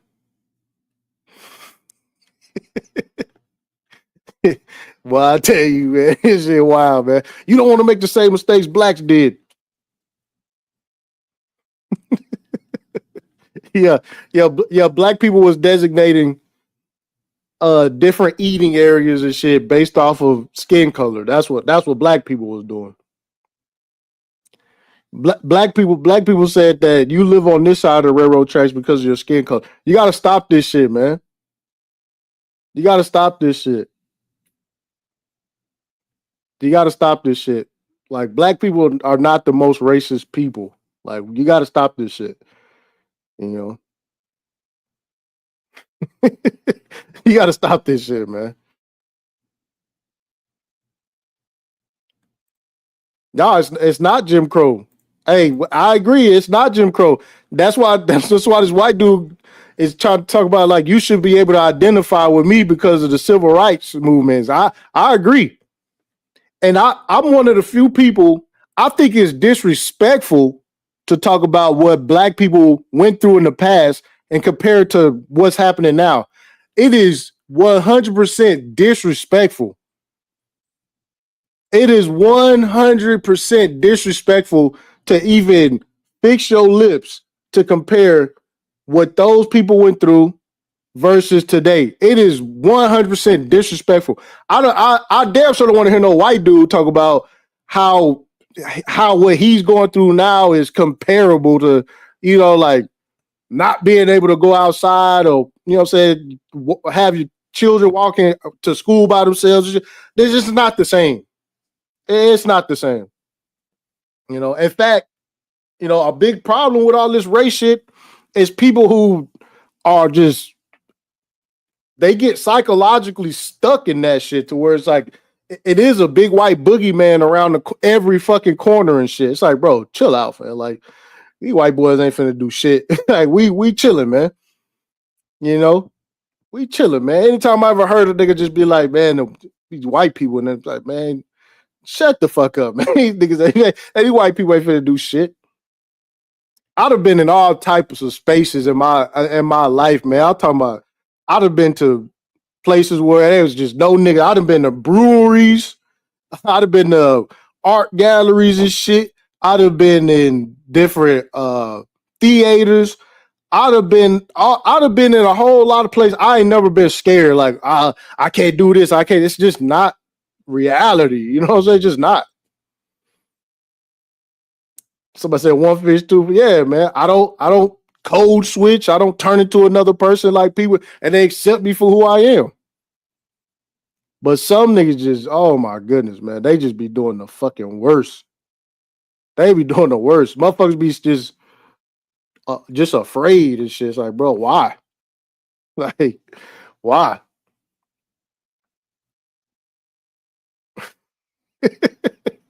They said they need Jesus. Nah. And so when I see people like yourself basically repeating the behavior of the people that you're protesting against or calling out and calling for repentance, but you're adopting the same strategy, and I think you think you're immune from the same consequences. Black racial idolatry led to this pagan culture that is destroying Black people and undermining safety. Dude, what in the fuck? Just all this, just the most. I said, man, he got to do better than this. He got to do better than this, man. Like this shit right here, just now he trying to save this man from race baiting, pretty much. That's why I named the title. He begging this man not to race bait. He like, don't make the same mistakes we did. Don't do things, say on behalf of white people. Now, again, I said it a million times on this channel. All right, in America, all right, it is not against the law to be racist. All right, you have the ability to not associate with whoever you don't want to associate with. So, this why they finna come down on Jason Whitlock. Because once these dudes start saying white people should not be advocating on behalf of race, shit finna start getting shut down. And Officer Tatum is smart enough not to take the bait. I've been seeing to see who's gonna come to Jason Whitlock defense. So far, none. And again, Uncut Underground 99 at gmail.com. All right. Uncut Underground 99 at gmail.com. Email me any clips. Email any clips of any Black conservatives coming to Jason Whitlock's defense. All right. I would love to share that. I would love to share that.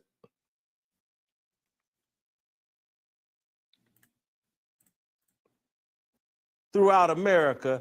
And so when you adopt their tactics while calling out the results of their tactics, that's when I have to question it. And then the last thing I'll say is where I started this show with. What I'm concerned about, what you guys are doing tomorrow, is there's going to be some sort of conflict that their defense team is going to use to argue, we got to have a change of venue. We can't have this trial in Collin County or Denton County where this actually happened. We got to move it to Dallas County where there's a higher percentage of getting Black jurors on that jury pool, and they will go to jury nullification rather than justice. And so that that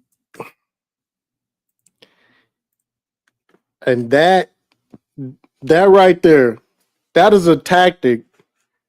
That is a tactic that's not used by Black people. That's a different tactic. That tactic is not used by Black people. Changing venues and shit like that. But again, Frisco is just as liberal as Dallas. So I don't think Jason know what the fuck he talking about. I don't think he know what he talking about. Frisco is just as liberal as Dallas.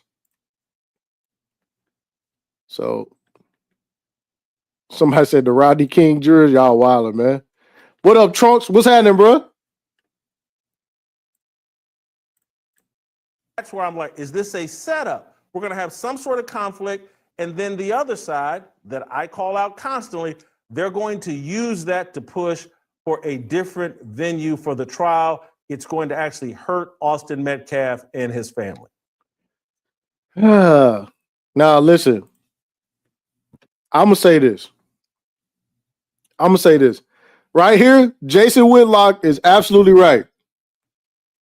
But this dude don't give a fuck. I promise you it's going to be white supremacist groups all in that motherfucker. And they not going to give a fuck. And Jason Whitlock, like, don't you think that's going to be a bad look? Don't you think it's going to be a bad look? Dude's like, no, those are my brothers. You know, they looking at, they look how you looking at Whitlock like, bro, like, you think we give a fuck about, you know, how we look? We don't give a fuck. Yeah, we don't give a shit. You know, and again, man, 2025, the far right is not afraid of looking racist. They're not afraid of that shit. You know, they're not afraid to kick a few black conservatives in the back. To fucking, they don't give a fuck. And you know, and this shit sound weak to them. You know, he's like, don't you think something's gonna happen? You know, shit crazy, man. Let me address issues, Jason. First of all, in the biblical understanding that I have from reading the Bible about a dozen times in that solitary confinement prison cell, I see that the Lord raises up people from different communities and different backgrounds to advocate for not only their community and other communities. I'm doing a dual advocacy. I'm not only advocating for white people to be protected in America, but also to fix black culture. I'm not just... AKA black culture is a problem, Jason Whitlock. Do you understand that? Do you understand that? I'm advocating to help white culture deal with the problematic black culture. That's how I'm on both sides of this. And again, man, Jason Whitlock just got to sit there and eat that shit like a little ass boy, man. Crazy. I'm actually advocating for both sides. I'm advocating for white people to protect themselves, and I'm advocating for black people to stop causing harm to white people. It's like, all right, so white victimhood, bet. Yeah. It's not victims on both sides, just one side, you know.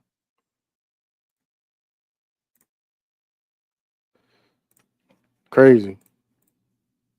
You know, in one way, going, you know, an extremist route. I'm saying that this is, you know, I want to see the black community not perpetrate black on black violence. If today, the result of today was that white Americans stop getting attacked, that would be great. But the job is not done there. If all of a sudden, you know, miraculously, the black culture stopped perpetrating violence on white Americans, but tomorrow there were still hundreds of shootings in Chicago, that's not where we're done. Where will... Let me do this real quick. Mhm.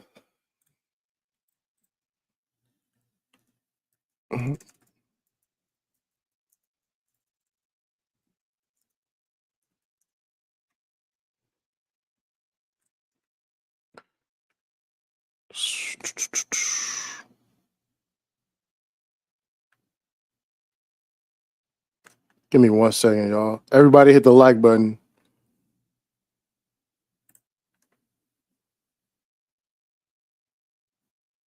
Okay, let me see.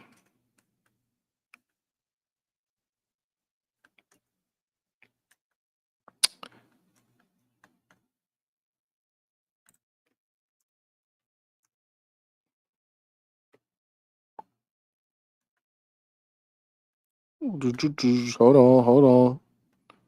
Gotta pull these up. Give me 1 second. Actually, I'll pull that up later. One of my favorite things to like pull up is the Chicago murder rate. And Chicago is like never top 10, bro. Chicago is like never even top 10. But for some reason, they just keep saying, you know, Chicago's like, yeah. It's like, bro, you know, he said this crime rate higher. Hold on. Well, we'll get into that later. If we got time, we'll get into that later. But I do want to finish this up. Willing to stand with you to help heal and fix and engender your community to come back. There it is. He on there. I don't know what he got in that cup, but it's fucking him up. It's fucking him up.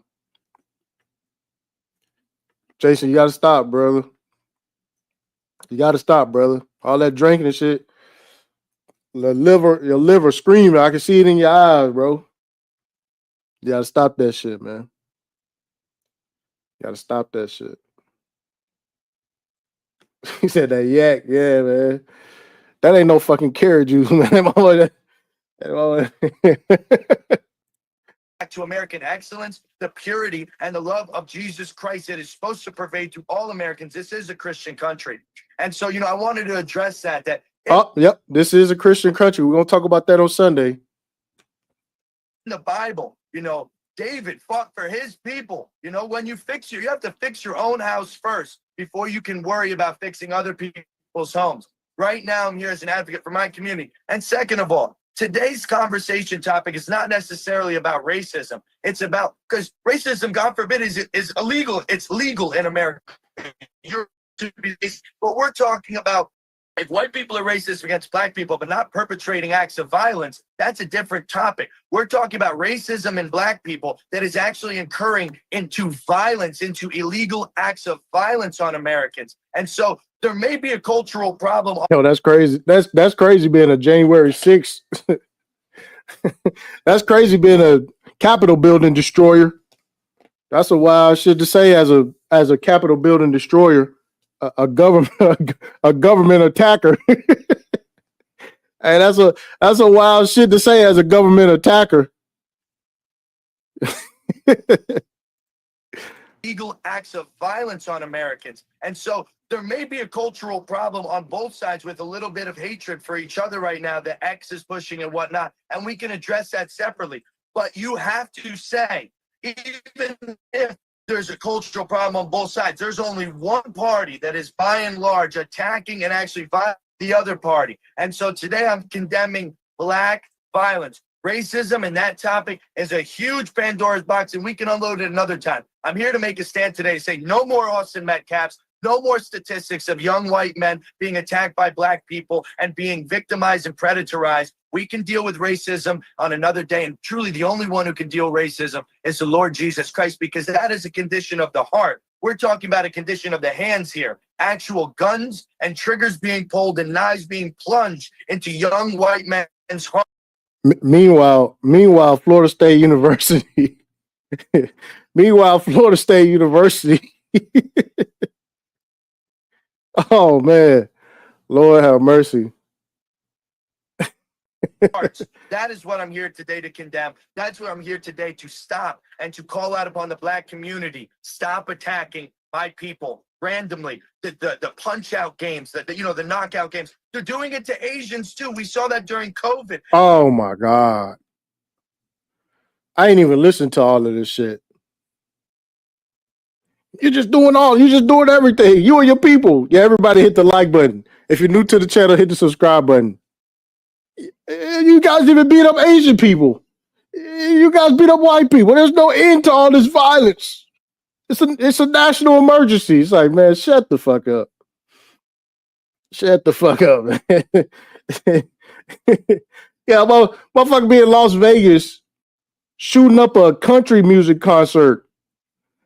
They go to Vegas and blow up a cyber truck. Go in the church, shoot up everybody in the church.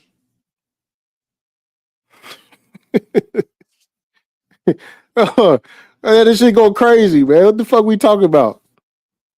What we talking about? Oh man. The young black men were violently attacking Asians and Indians in the grocery stores. And this is a problem, not just for white Americans, but I have to address it from the stance of who I am, the identity of my bloodline. Through thousands of years, I have been passed through my bloodline, my culture, my heritage. And I have to honor the people that have survived. Jake, that's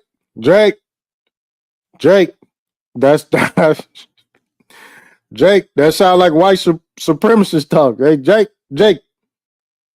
sound racist. Jake, we're all God's children. No matter the lineage, heritage, and tradition. No matter. We all God's children. Jake, don't forget Jesus, Jake. Don't forget Jesus, Jake. That motherfucker yak starting to hit now. Americans, but I have to address it from the stance of who I am, the identity of my bloodline through thousands of identity politics. Moving right along. Years, I have been passed through my bloodline, my culture, my heritage, and I have to honor the people that have survived for thousands of years and say, my people, the white people in America, are done being victimized. We need to make a stand and to call it out for what it is. And so we're here today, and I ask you to join us, Jason. Join us, Jason. Join us, Jason. And say, I also stand with the ultimate goal. Put Carmelo Anthony back in jail and stop black violence on white Americans. Are you willing to stand with me today on that? I want Carmelo Anthony convicted for murdering Austin Metcalf. I've been crystal clear on that, where I stand. I want him convicted for murdering Austin Metcalf. I'm concerned that your protest in Raleigh, Jake, you got to stop and let me answer your question. We got to be able to properly engage. I'm concerned that the protest rally that you're going to do is going to harm the chances of getting a conviction and perhaps lead to a change of venue, which would hurt the chance of conviction. Turn his mic back on. And please, I'm hoping he listens. Violence against white people will not stand. We need you, Jason, as one of the main voices in the black community. And perhaps lead to a change of venue, which would hurt the chance of conviction. Turn his mic back on, and please, I'm hoping he listens. This violence against white people will not stand. We need you, Jason, as one of the main voices in the black community to say, Carmelo Anthony needs to be... And they know black conservatives not no big voice in the black community. We need you as one of the big... No. Yeah, Uncle Sam wants you. Nah. Behind bars today, and black Americans need to stop perpetrating violence on white Americans. The brainwashing that we are oppressors, that we are evil, is the reason why Carmelo Anthony plunged a knife into Austin Metcalf's chest. There needs to be condemnation, verbally and vocally, from you on this topic. You cannot fence ride. You cannot be weak on this topic. The hell, you either for us or against us, Jace. I'm telling you, that's that. This would the great black conservative rejection is finna start. You can't ride the fence on this. Don't come at us with that Jesus shit. All right, you either for helping white people get from being slaughtered and massacred by black people, or you're not, Jason. Carmelo Anthony needs to be behind bars, and we need voices like yours, Christian strong men of faith, to say black violence is unacceptable and reprehensible against white Americans. It is an epidemic. Why won't you say that, Jason? Yeah, Jason. Why won't you say that? Huh? Why won't you take a stance against black people and join us as white people? All right. Why won't you do that, Jason?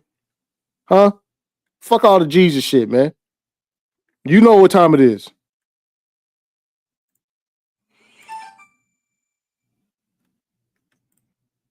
Put him on pause. I'm going to answer his question, but mute him because I don't want him to cut me off. I want Carmelo Anthony convicted of first-degree murder because that's what I believe happened at this point.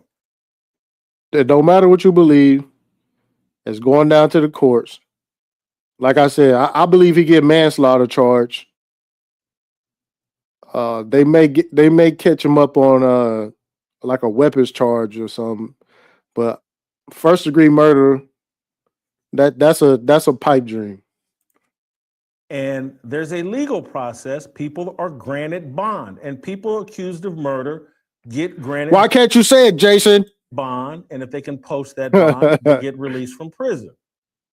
I don't want a protest rally to spin out of control and to let the defense team use it as an excuse to change the venue, which will make it less likely for Carmelo Anthony to get convicted of first-degree murder. That's my concern about your protest rally. That's my position.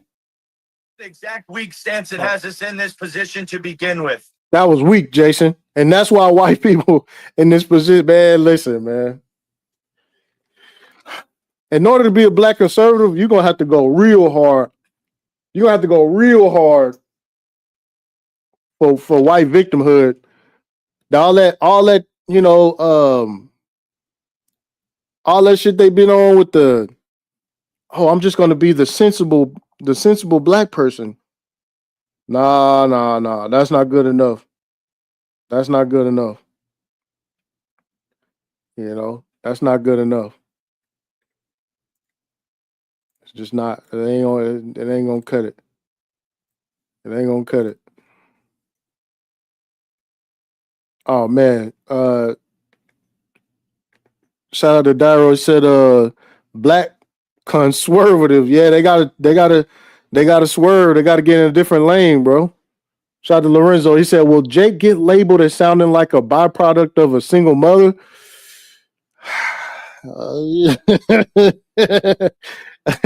Hey man, I'm gonna run a clip of this dude apologizing. Also, on behalf of black people, on behalf of the black community, I would like to apologize that we're not raising boys up to this. All this just weird shit, man.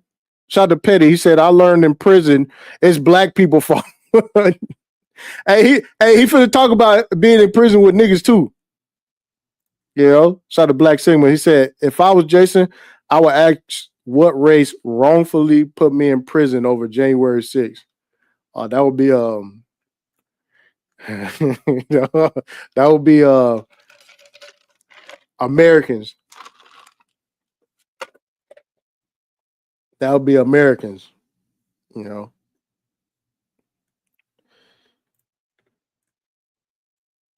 That is the exact weakness from your community that has us in this position to begin with.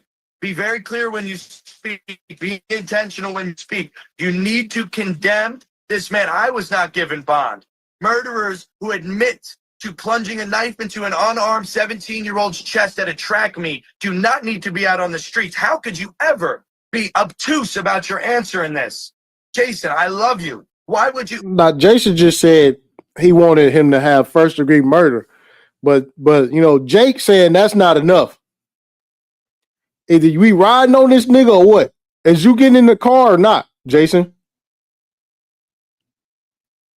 I'm talking about, yo, we gotta kill him, Jason. We can't just first degree murder is not enough. It is not enough, Jason. It is not enough, Jason. First degree murder is not enough, Jason. All right, it's not enough. That is the exact weakness from your community that has us in this position to begin with. And I like that he included Jason in the black community. Listen, that was one of the small gems that has got to land on top of Jason Whitlock's head. That has got to be the rock that hit Jason Whitlock in the head. Like this is him saying all this. Oh, not you, not your people, blah, blah, not you. Y'all are different, blah, blah. And now when he get upset, he gonna include your ass in the black community. This is the exact same weakness from your community. Hey, listen, man. The exact weak stance that has us in this position to begin with.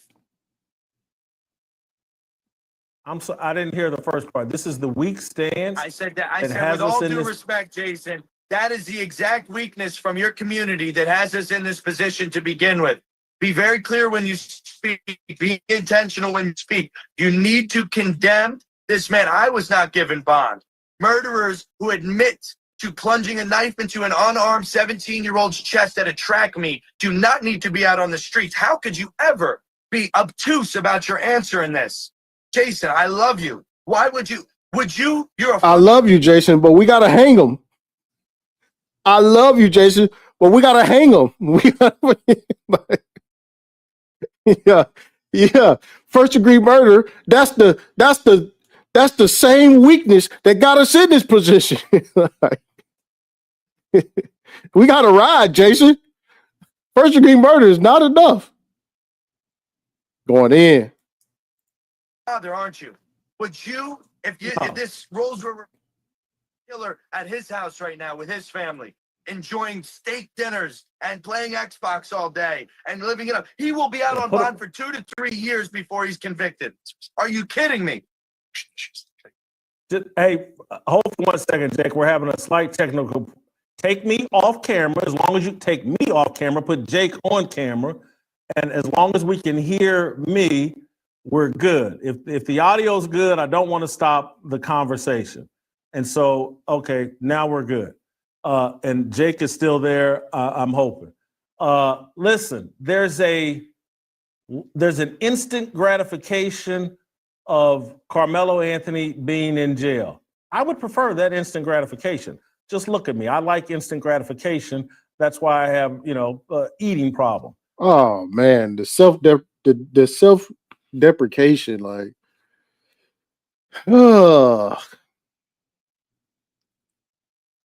come on, man. You gotta just be a man, dog. Like, god damn, man. I like Instagram, but I'm wise enough and live long enough to know we got to play the long game here, because I've seen these types of cases and things spin out of control, and I don't want us played here. And so I hear you putting the attack and putting the ball in my court. You want me to say X, Y, or Z. I don't want to control what you're saying, but I would like for you to answer the question. Are you concerned that the event you're leading could potentially lead to a change of venue out of Collin or Denton County? Shout out to AZ Tech for the cash app, bro. I appreciate that, dog. Where there's more likely to be justice than if it gets moved to Dallas County or someplace else, so they can stack the jury with brainwashed, pagan culture, Black Democrat voters, and the next thing you know, we got a mistrial or we got some conviction on some weak charge rather than first-degree murder. Is that a concern of yours? Let me address. I will answer. First of all, it's not instant gratification. It's justice, okay? Yeah, it's justice. It's not instant gratification. And see, man, listen, man. Listen, man.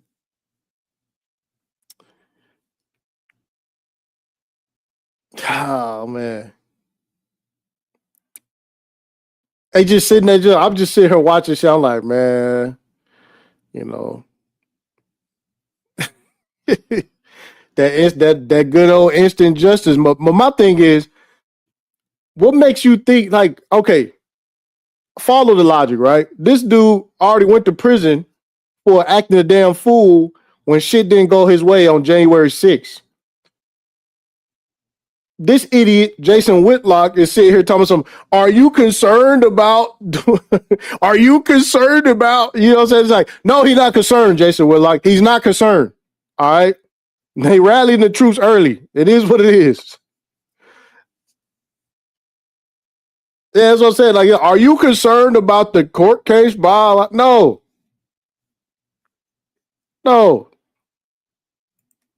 That you can't. This is not. These aren't social issues we're talking about. To kind of play footsies with. There's a murder on the loose. He's at home. He could get mad and plunge a knife into another young man's chest at any moment from just somebody walking up and delivering a newspaper at his desk. This is a man that has no control of his emotional grasp and will kill somebody again if given the chance. This is not instant gratification. That's justice. Second of all, our founding fathers are rolling in the grave. Founding fathers. Wait a minute. Hold on. I didn't hear this part. Wait a minute. I told niggas, I said, man, what the fuck is you talking about on this fucking founding fathers shit, man? Man, I've been correcting these niggas for like 5 years with that founding fathers shit.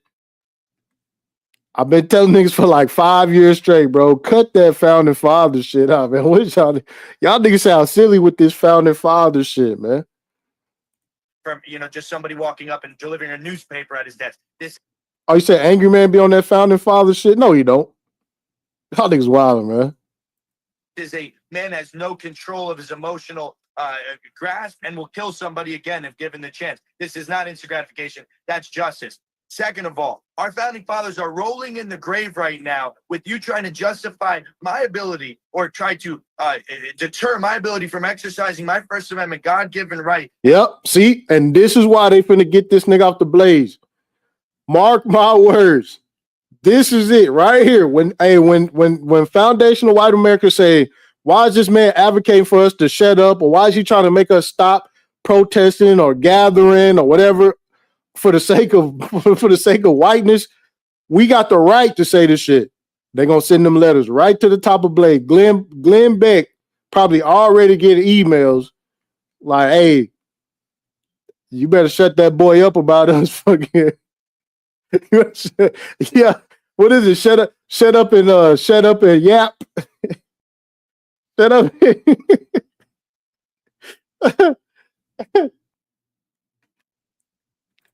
And say, oh, there could be feds. Oh, there could be violence. Oh, there could be this. Yeah, see, they don't give a fuck about being accused of being feds and shit. That's what Whitlock don't understand. That's what Whitlock don't understand. And they only understand pro-black, like militant pro-blacks. Like when it comes to militant pro-whites, like it's a whole nother conundrum. It's a whole nother conundrum. They don't know how to deal with that shit. They only know how to go after militant pro-blacks. Yeah, shut up and spew the rhetoric. Grasp and will kill somebody again if given the chance. This is not instant gratification. That's justice. Second of all, our founding fathers are rolling in the grave right now with you trying to justify my ability or try to deter my ability from exercising my First Amendment God-given right and say, oh, there could be feds. Oh, there could be violence. Oh, there could be this. There could be that. All of those situations are outside the main purview. I have a right and I have a duty and honor. I need to honor Austin Metcalf and call for justice for Carmelo Anthony. Everything outside those two statements is fluff and cotton candy. This is the meat. We need to honor a young man that was killed in cold blood, and we need to call for justice of a murder that is out on the street. You can make a million other topics around that, Jason, but I'm talking about strength. I'm talking about honor, and I'm talking about honoring God here and honoring a man that lost his life. Don't give me all these peripheral issues. Stick to the meat and potatoes. Somebody said, can you explain your views on the founding fathers thing? The founding fathers did not have black people in mind. All right. And the founding fathers set up the framework of this country for a specific group of people. All right. This is why they excluded Native Americans and they excluded other people from what the fuck they had going on. It wasn't all inclusive. All right. So when black conservatives start talking about the founding fathers, that's when it gets silly. It gets goofy because it's like you're defending people who they didn't even have your ass in mind. And the thing is, right, to complete my view is that when it comes to race in this country, I'm not offended by the history of this country. It's just only being real, you know what I'm saying? Just being historically correct by not including yourself whenever you start talking founding fathers and shit. You know? So that's my stand. I've been trying to, guys be on the panel, like whole black dudes be like, this is what the founding fathers like, bro, shut the fuck up, man. You don't know what the fuck you talking about, you know?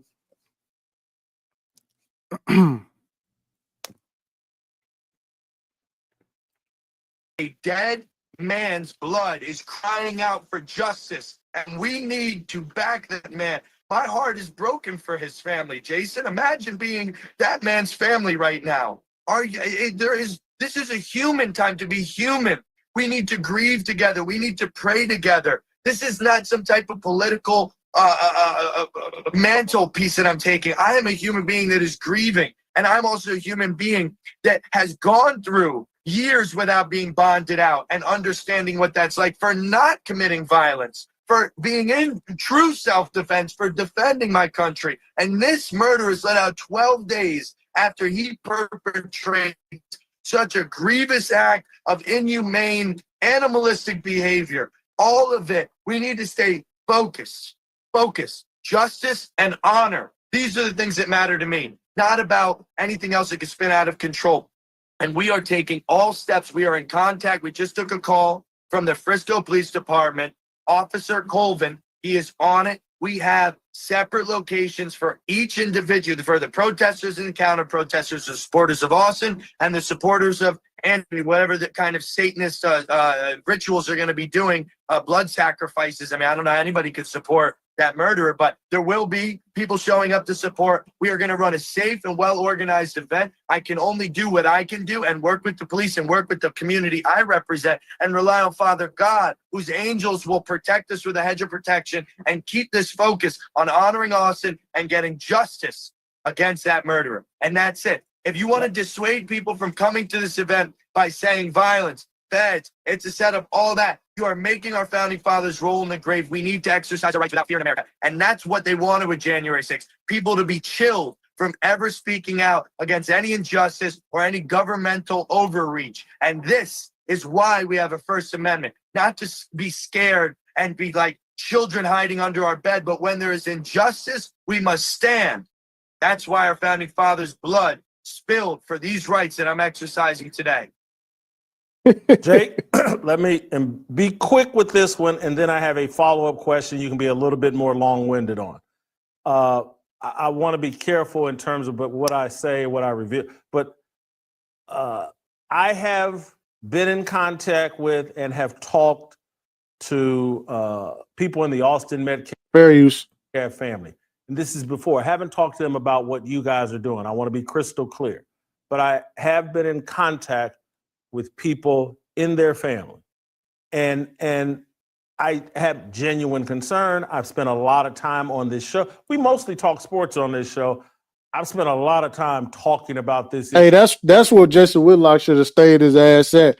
He should have stayed his ass at sports. Jason Whitlock should have stayed his ass at sports.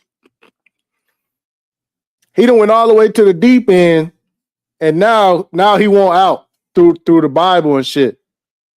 They're not gonna let you out through the Bible, boy. Hey, they're not gonna let you out, dog.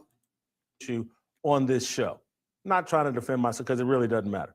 But have you asked anyone in the Austin Metcalf family, father, brother, mother, aunt, uncle, cousin, is this what they want? Do they want a protest? Do they think your protest will help them get justice?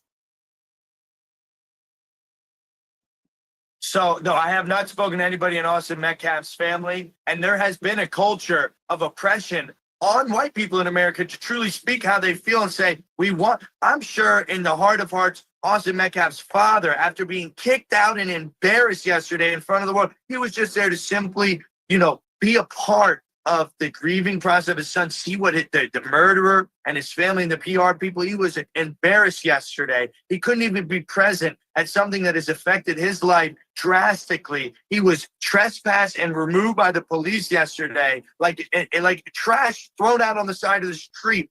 And these are the type of topics that have been the white people in America have been pushed out of being able to feel like they can express themselves. That's why Derek Chauvin is in prison right now, because they were so afraid, the judge, of in sparking even a small little ounce of the Black Lives Matter furor and rage on America. And so the white people have been all this type of submissive and held down. And right now we want to come and speak and feel like we can express ourselves and protest and talk about things that are leaving us in terror. And if Austin Metcalf's family is not spoken out on the exact same way I'm speaking right now, it's not because they don't feel that way. It's because they're afraid of the lashback of the black people in America violently looting and rioting across America.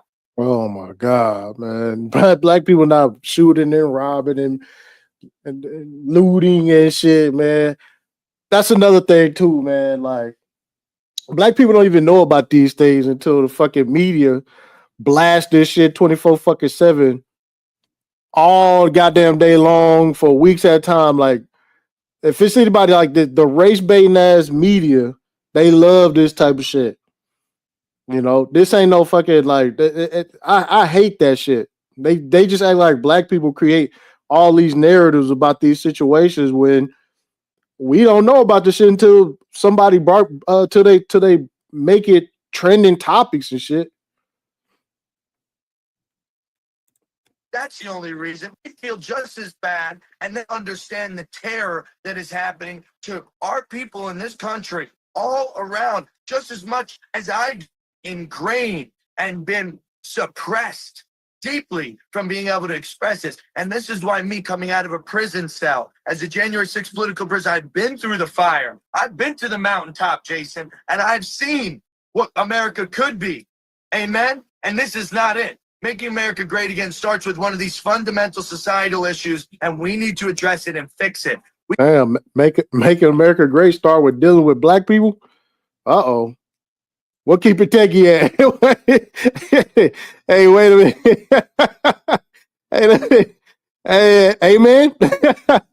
Hey, man. Yeah, making America great starts with something fundamental, like, you know, handling black people. We can't make America great again on policy. We need to change the spirit, the culture, Uh-oh. the love we want shared for each. This is a fundamental thing that's going to make America great again. God and his spirit and bringing unity together, not trade wars with Panama and the BRIC system and all these peripheral issues. We have a poison that it will destroy. America is sick. The antidote is unity through addressing issues. And this how silly this shit is. He just said that, you know, we got a myriad of other things that's going on, like BRICS. Yes, other countries redirecting their trade routes away from America is a way bigger deal than this. Way bigger deal than this. All right. Yeah. Yeah, it's a way bigger deal than this. What the fuck are we talking about? Not even close. Not even close.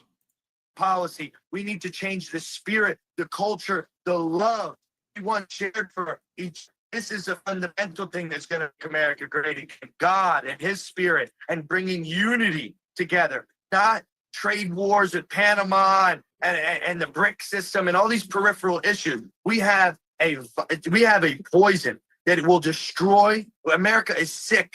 The antidote is unity through addressing issues with strength and not pussyfooting around these very gravest issues. I got a final question for you. I'm gonna take a brief second to respond what you're talking about. To me, the solution is alliance through Christ, and that we should be coming together as servants of Jesus Christ, and that's the solution. It's a little concerning for me as it relates to, you know, the Metcalf family, and particularly the dad's reaction is to kind of smear it or say, hey, he doesn't want to do this or that. I'm taking him at his word that he's a true believer and that he's trying to deny himself and follow the instructions that are given in the Bible and given from God of deny yourself and I will. Hey, look at buddy. Like he said, go fuck yourself, Jason Will. Like, look, he finger wagging like a motherfucker. Deliver justice to you. And so I think his father is leaning into God and trying to let God handle this. Last thing I'll ask you, Jake, and then we got to go, is I'm sympathetic, very sympathetic to your experience January 6th and the show trial and the conviction and just the hardcore left-wing Democrat, Black culture, pagan loving jury pool, and just justice system they have in DC. I've spoken against it. I've, again, I've paid and I haven't paid a price. But anyway, ostracized and demonized for being on y'all's side. And I didn't wait until January of 2022 to be on the side of January 6 people. I was there day 1, day 7, or day 2. I had a column out defending y'all, sympathetic. Only reason I voted is because I wanted January 6 people out of prison. Oh my God. Oh my God.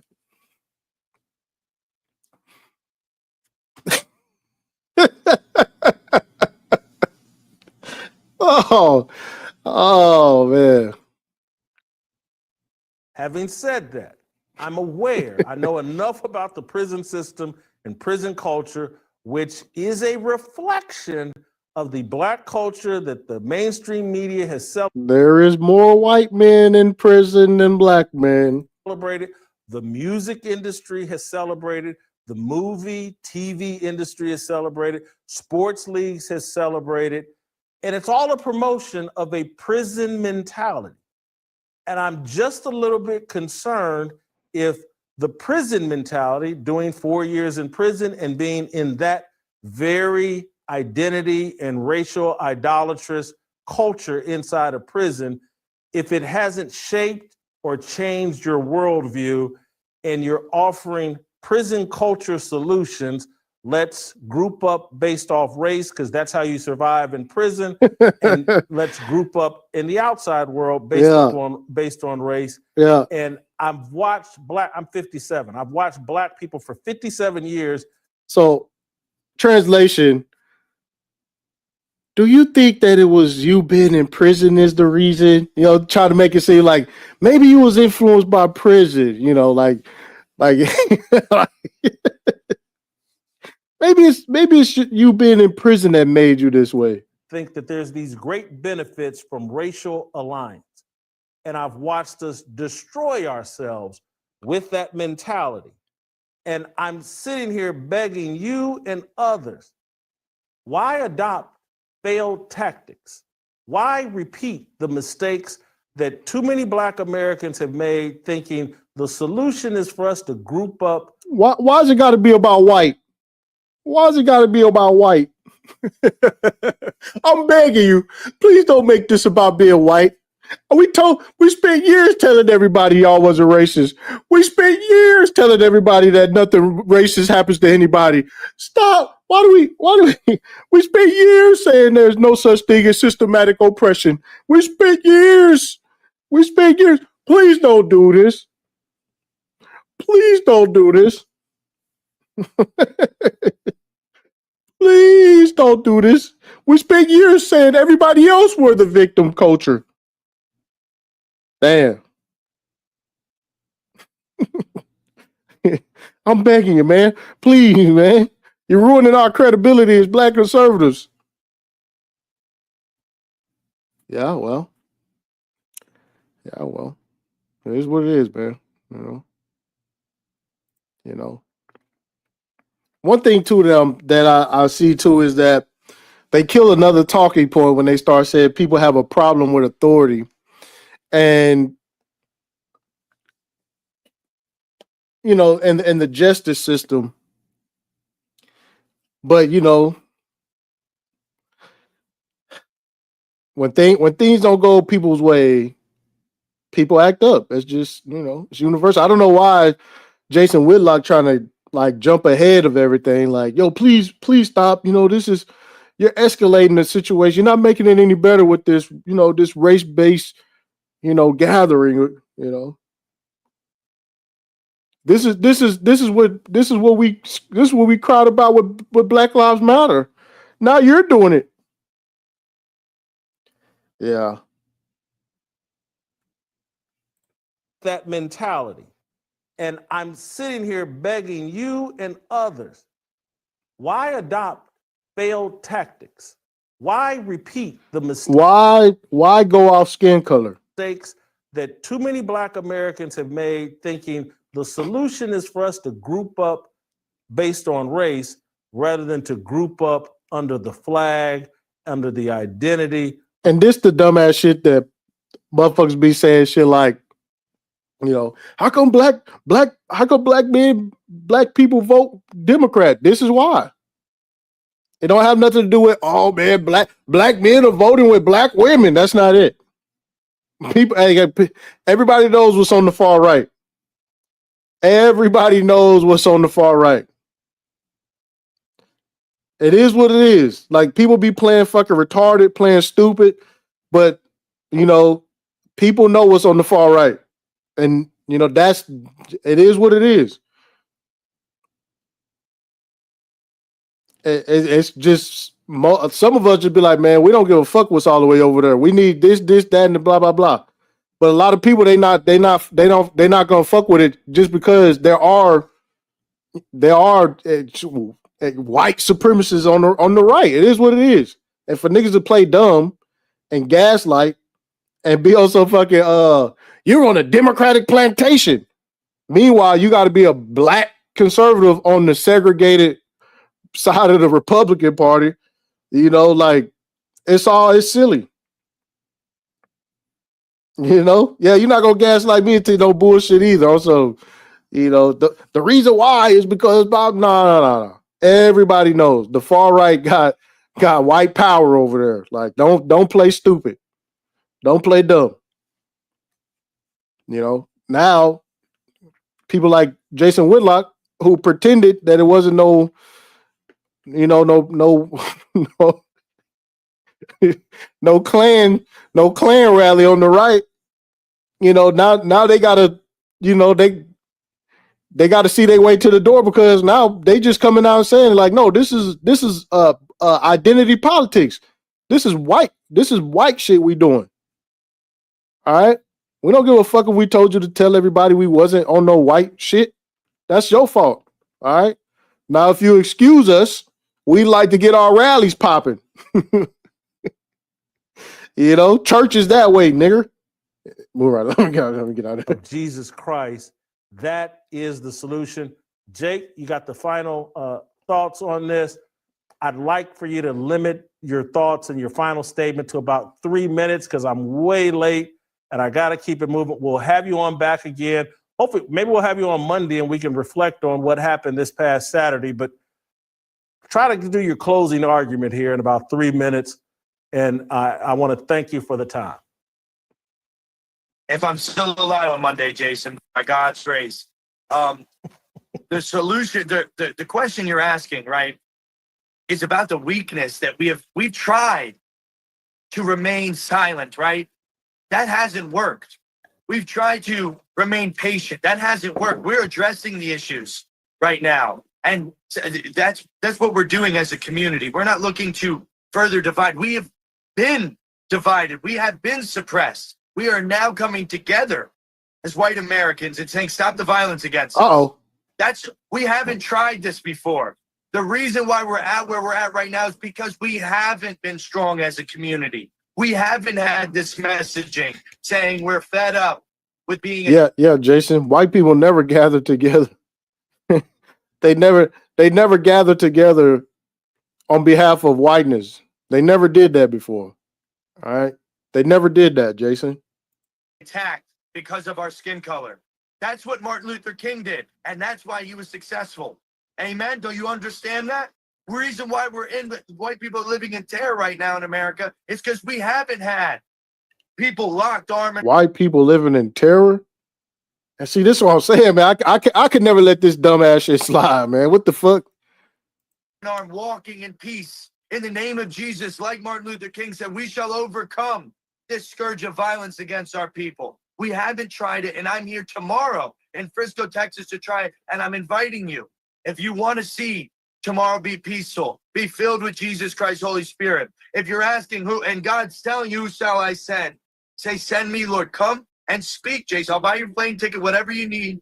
Come and speak with me. Stand shoulder to shoulder. I'm not going to be expressing racial hatred. I have not done that here today. Come speak with me. Come stand with me. If you want a peaceful event filled with God's Spirit, be there and come speak. And secondly, in the prison culture, talking about, first of all, I never was in a prison with more than 2 or 3 white guys in a unit together. And I was in mostly prisons with over 100 black guys, and I was a singular white man leading Bible studies with 15, 16 people jammed in there, Spanish and young. Someone said stomach to stomach. Join me, brother. Stomach to stomach. Oh, dog. Black men, baptized over a dozen black men when I was in prison. I never got even close to the Aryan Brotherhood culture in prison. They didn't exist I was in Brooklyn, New York, Jason. They didn't have that. I wasn't in Texas prison where sometimes those things. So I never felt that. I haven't been changed by that. So, my experiences in prison where I were attacked many times for being white and being singled out. And I had to show a lot of strength and a lot of Christian unity saying, I'm not your enemy here, guys. Come to my Bible study. Don't try to rob me from my ramen soups. Come to my Bible study. I had people rob me from my ramen soups in the morning and came to my Bible study at night, repented. I'm a Christian, Jason. I'm looking for unity, and I'm looking for you to join me and other black leaders that are sick and tired of the people underneath your guys' umbrella attacking white people. It's just very simple. That's what we're just keeping it very. See, what guy, see, and you got to accept this dude saying that under your umbrella, you got under my umbrella, Ella. Yo, what the fuck? No, yeah. He was the preacher in prison. Singular focus. You don't have to take this out of context. The black community should say, hey, we need to stop attacking white people. It's horrible, and we need to condemn it. Man, I'll do it right now. Black people, you need to stop attacking white people. I'll do it. Black people, you need to stop attacking white people. I know you get the urge, but you got to keep up the good fight. Don't. I know we all get the urge to attack white people, but we have to stop it. We got to stop attacking white people. All right? We have to stop it. We have to. Yo, let me be a black leader. We need to stop attacking white folks. Okay? It's not going to be any white folks left here if we keep attacking them. All right? So just stop. Leave white people alone. Stop attacking them. They have a right. They have a right to exist as well. Stop. Okay? Stop. Please stop. See how easy that was, Jason? And Carmelo Anthony needs to be in prison. Very simple. This is a very simple subject, simple solutions, simple prayers. God protect us, keep us unified, and heal the divide and heal the hurt that the black people feel in their heart, the brainwashing that they need to perpetrate acts of violence against white people because they have been misled and misinformed by the Democrats, the mainstream media, and the education system has told them that our entire founding fathers and our country was founded upon hate and racism and evil and white people are oppressors. That needs to be condemned. Wait a minute. I didn't hear this part. Hold on. Wait a minute. Fathers in our country was. Hold on. Wait a minute. And Carmelo Anthony needs to be in prison. Very simple. This is a very simple subject, simple solutions, simple prayers. God protect us, keep us unified, and heal the divide and heal the hurt that the black people feel in their heart, the brainwashing that they need to perpetrate acts of violence against white people because they have been misled and misinformed by the Democrats, the mainstream media, and the education system has told them that our entire founding fathers and our country was founded upon hate and racism. Ooh, I don't know. Hey, see, one thing they got to do, they got to leave the founding fathers out of this shit. And evil and white people are oppressors. They got to leave the founding fathers out. Like, yo, hey, you lose this peace and unity shit. When you bring up the founding fathers, nah. You gotta leave the founding fathers out, man. Y'all, hey, don't expect to win people over with the founding fathers. Don't expect to. No. yeah.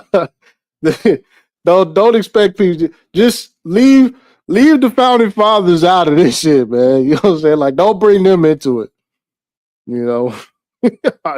Yeah. Boy, I tell you, man. Oh no, don't do that.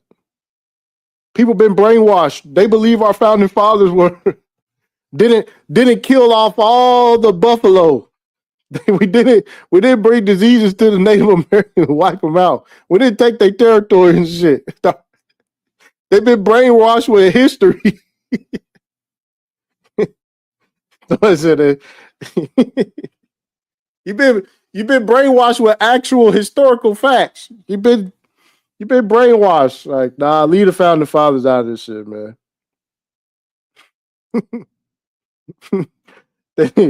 Leave the founding fathers out of it, man. You know, because most of them weren't Christians, right? Most of them were Freemasons. All right, but that's a whole nother live stream. That's a whole nother live stream. You know. Yeah. So yeah. When they say in God we trust, it's probably not the same God. All right. When they say this is God's country, it's probably not the same God. All right. So I'm just putting that out there. You know, do your own research. Do your own research. Be condemned. We need to tell the real history, real story of the founding fathers writing. All men were created equal with inherent rights given to them by their creator. And the people that fought, 500,000 white people died in the Civil War to liberate slavery, black people from this. Oh my God.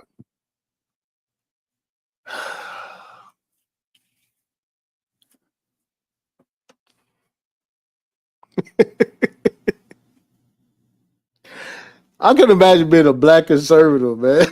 just you just gotta. I guess you just gotta accept whatever. You just gotta be all right. Fuck it.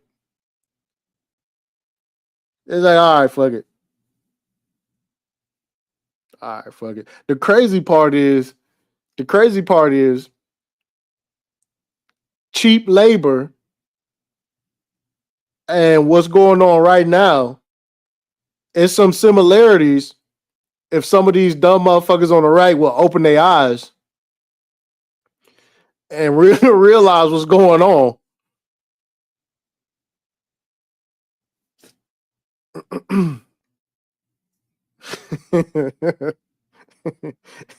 Yeah. Said Whitlock can't even show his face. Look at this motherfucker. Let me see. Yeah. Sad, man. Country. That is an honorable thing. Black people should honor white people for eventually turning and saying this ideology, we'll die for it. We will die to get rid of slavery and get rid of oppression. That is what should be lifted up. We should the Union soldiers in the revolution and the Civil War should be lifted up for this brave act that they took, even against their own race, to say oppression is not worth. They went against their own race to say oppression against any race is disgusting. Why aren't those people lifted up? We need to change the history messages. We need to change the messages and push the goodness that has happened in this country.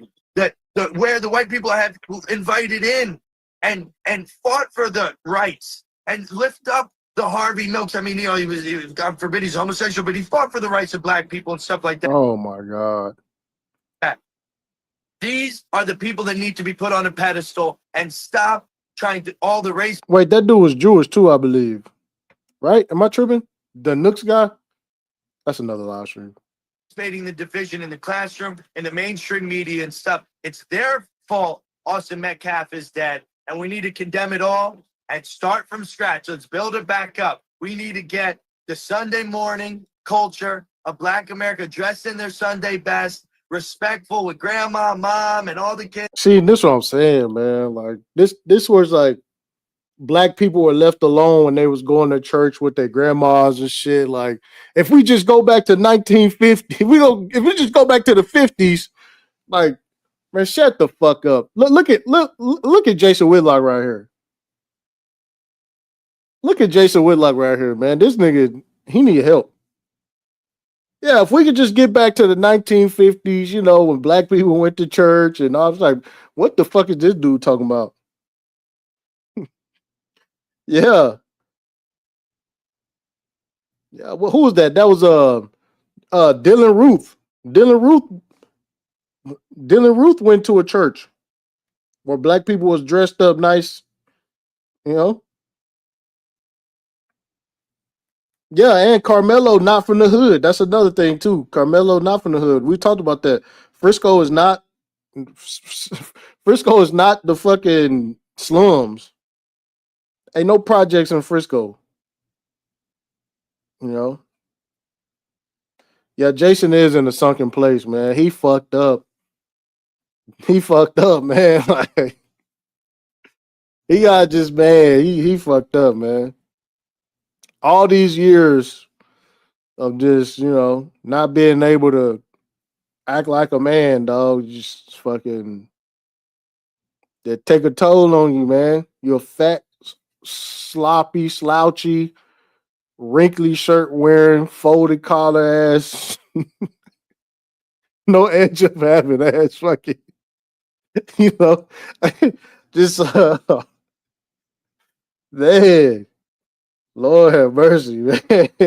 All niggas gotta go, man. y'all know the steez with me, man. Hey, all niggas gotta go, man. Y'all know how I get out, bro. All niggas gotta go, man. Like it's not the proper representation, man. All going to church together, worshiping the Lord, dressed correctly, acting correctly, doing things correctly, as our culture in America requires from us to live up to a certain standard of excellence. That's what I'm calling for. I'm asking you, Jason, will you join me tomorrow in Frisco, Texas? Will you join me, brother? At Kai Kendall Stadium at the school where Austin Metcalf. Look, he got the invitation. He look at him. Yeah.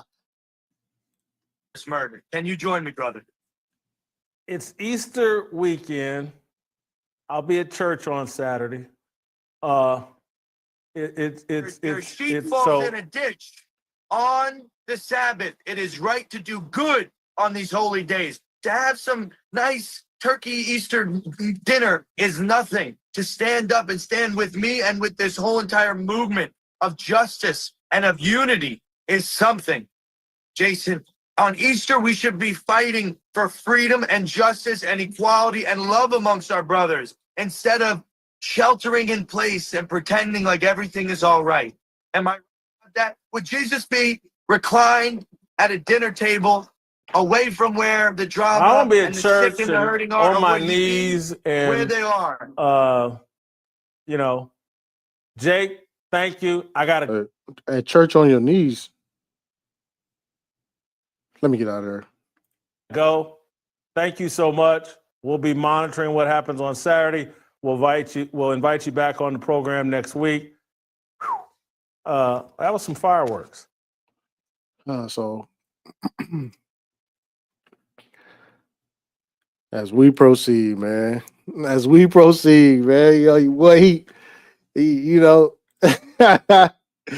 he shot to Mr. G. He said, Nick Fuentes is gonna love this. Yeah, man. Like I already know. I seen some action on X earlier. Shout out to Ty. He said, I wonder if he feel that way about Casey Allison. Casey and Allison. What do you mean? I'll feel that way about having to be in prison. Appreciate that. Said sometimes you gotta pop out and show niggas. Yep. Hey, they gonna be at that rally. It's called Unite the White. So I remember they had Unite the Right. That was wait. That was the name of the Charlottesville situation, was Unite the Right, if I'm not mistaken.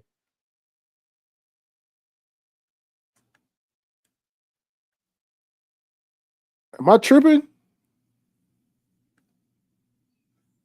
Shout out to Petty. He said these type of whites reject white guilt, but want you to have black guilt. Oh, that's a good point. Yeah, that's why they got to be on this fake ass apology shit. Somebody drop the links to these niggas apologizing. Yeah, Unite the Right was Charlottesville. Yeah, in Charlottesville, that's when the guy he drove through. he drove through the crowd. Yeah, I remember that he drove through the crowd, right? And then didn't they take out one of their own people? I got to do some more research on that. I didn't really pay that much attention to that shit back then. But didn't they take out like one of the, that's where they had the tiki torch and shit. Yeah, they ran over, he said it was a girl. Oh, it was some lady. Oh, okay. I thought it was y'all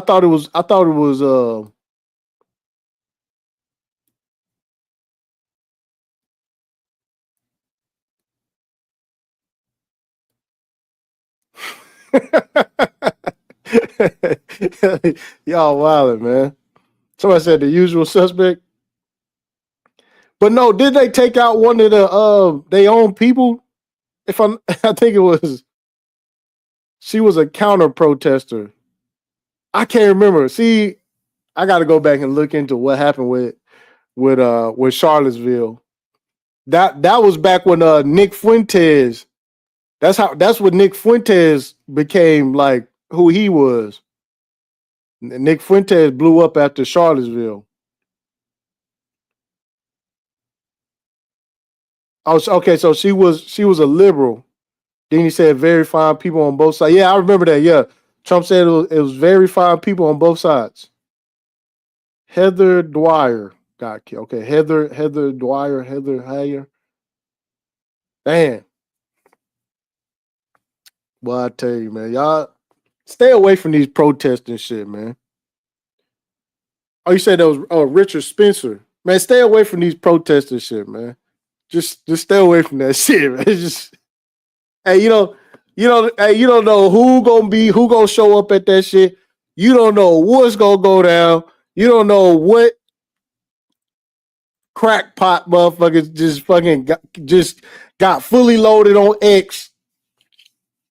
He been scrolling through X all day, and there go you outside trying to figure out what's going on. Yo, don't do it.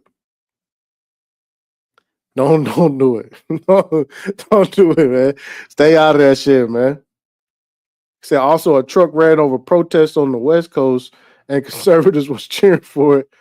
But I had to look up that story. Yeah. Once again, I'll give you guys my friendly reminder. Kyle Rittenhouse was not old enough to be in possession of that firearm. Not only that, but he crossed state lines to get involved in a conflict. Miss me with the whole don't bring up Kyle Rittenhouse shit. You got me fucked up. No, Kyle Rittenhouse had no business having the firearm in the first place, and then to cross state lines to get into a conflict on purpose. Y'all got me fucked up. When motherfuckers start talking to you, oh, you can't do this, you can't do that. Nah, fuck that shit. Said the loophole is they said it was a gift. No, it was no loophole. Somebody went to jail. Somebody actually went to jail. Somebody in his family went to jail for that. There wasn't no loophole. They got locked up for that shit. They got locked up. I think they got out like, was it like a year or so ago? Yeah, his uncle, he got locked up. So again, what does that mean about the Kyle Rittenhouse being in possession?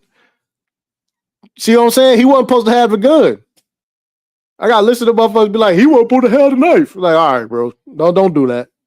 Don't do that. Don't do that.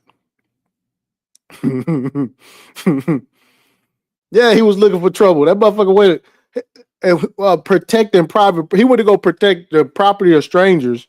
Meanwhile, this motherfucker trespassing, running through people's fucking car lots and shit, trespassing and all kind of shit. Out there just being, man, miss me with that shit, man. Oh, somebody said, where was Kyle Rittenhouse's father? Fatherless America. You got to get with Tommy Sotomayor.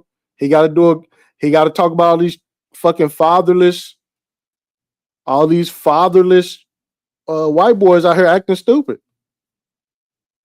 Same thing with Buddy. He want to go to the press conference or wherever the fuck, you know. Your son didn't need you at the press conference. Hey, your son didn't need you at that press conference. Your son needed you way before that press conference. This ain't the time to be the extra, you know, this ain't the time to be the extra involved father. You missed that train, you know. You got a whole nother son, you know. You need to get active with your other son, man. It is what it is. You know, it's too late to show up for your son, you know. Hey, don't hey, don't come after me, man. Listen. My son down the hallway playing Fortnite, acting a damn fool. Acting a damn fool playing Fortnite down the hallway.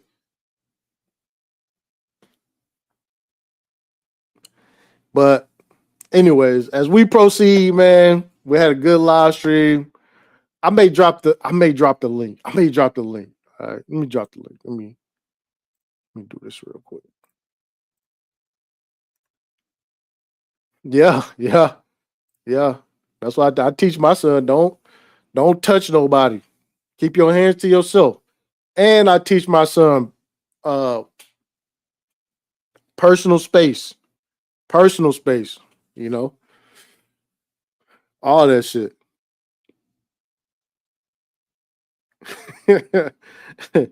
Said there's a white dude on a big YouTube channel. He didn't have a dad to teach him because he didn't have a dad to teach him stuff. Y'all wild. Oh, we got tied up here. What's up, bro? What's going on, man? Yeah, man, that's some crazy shit. And the law that they used to get Kyle Rittenhouse off was the fact that they said that, well, 17-year-olds can have a weapon to hunt with. I was like, what? I said he wasn't hunting animals, he was hunting humans. The hell y'all doing? Yeah, that shit didn't even work. That shit ain't work. I was like, what the fuck? And then he used that to get him off, and then they threw him a bone. And I said, that's the most ridiculous shit I've ever heard in my life. Yeah. That motherfucker was boo-hoo crying like a motherfucker, man. Right? Motherfucker boo-hoo crying, but he got off. But the motherfuckers, they don't want you to bring up Kyle Rittenhouse because they know they be like, and don't bring up Kyle Rittenhouse. It's like, damn, nigga, like you know, right. you know, listen, man, like, hey, what the fuck you talking about? And they don't want you to bring up Casson Allison either. He was in there stabbing up people, right? Yeah. But nobody. But when you ask white conservatives about that, everybody quiet. Nobody's interested in that, though, right? Nah, man. But this is what I'm saying. Like when it come to all this,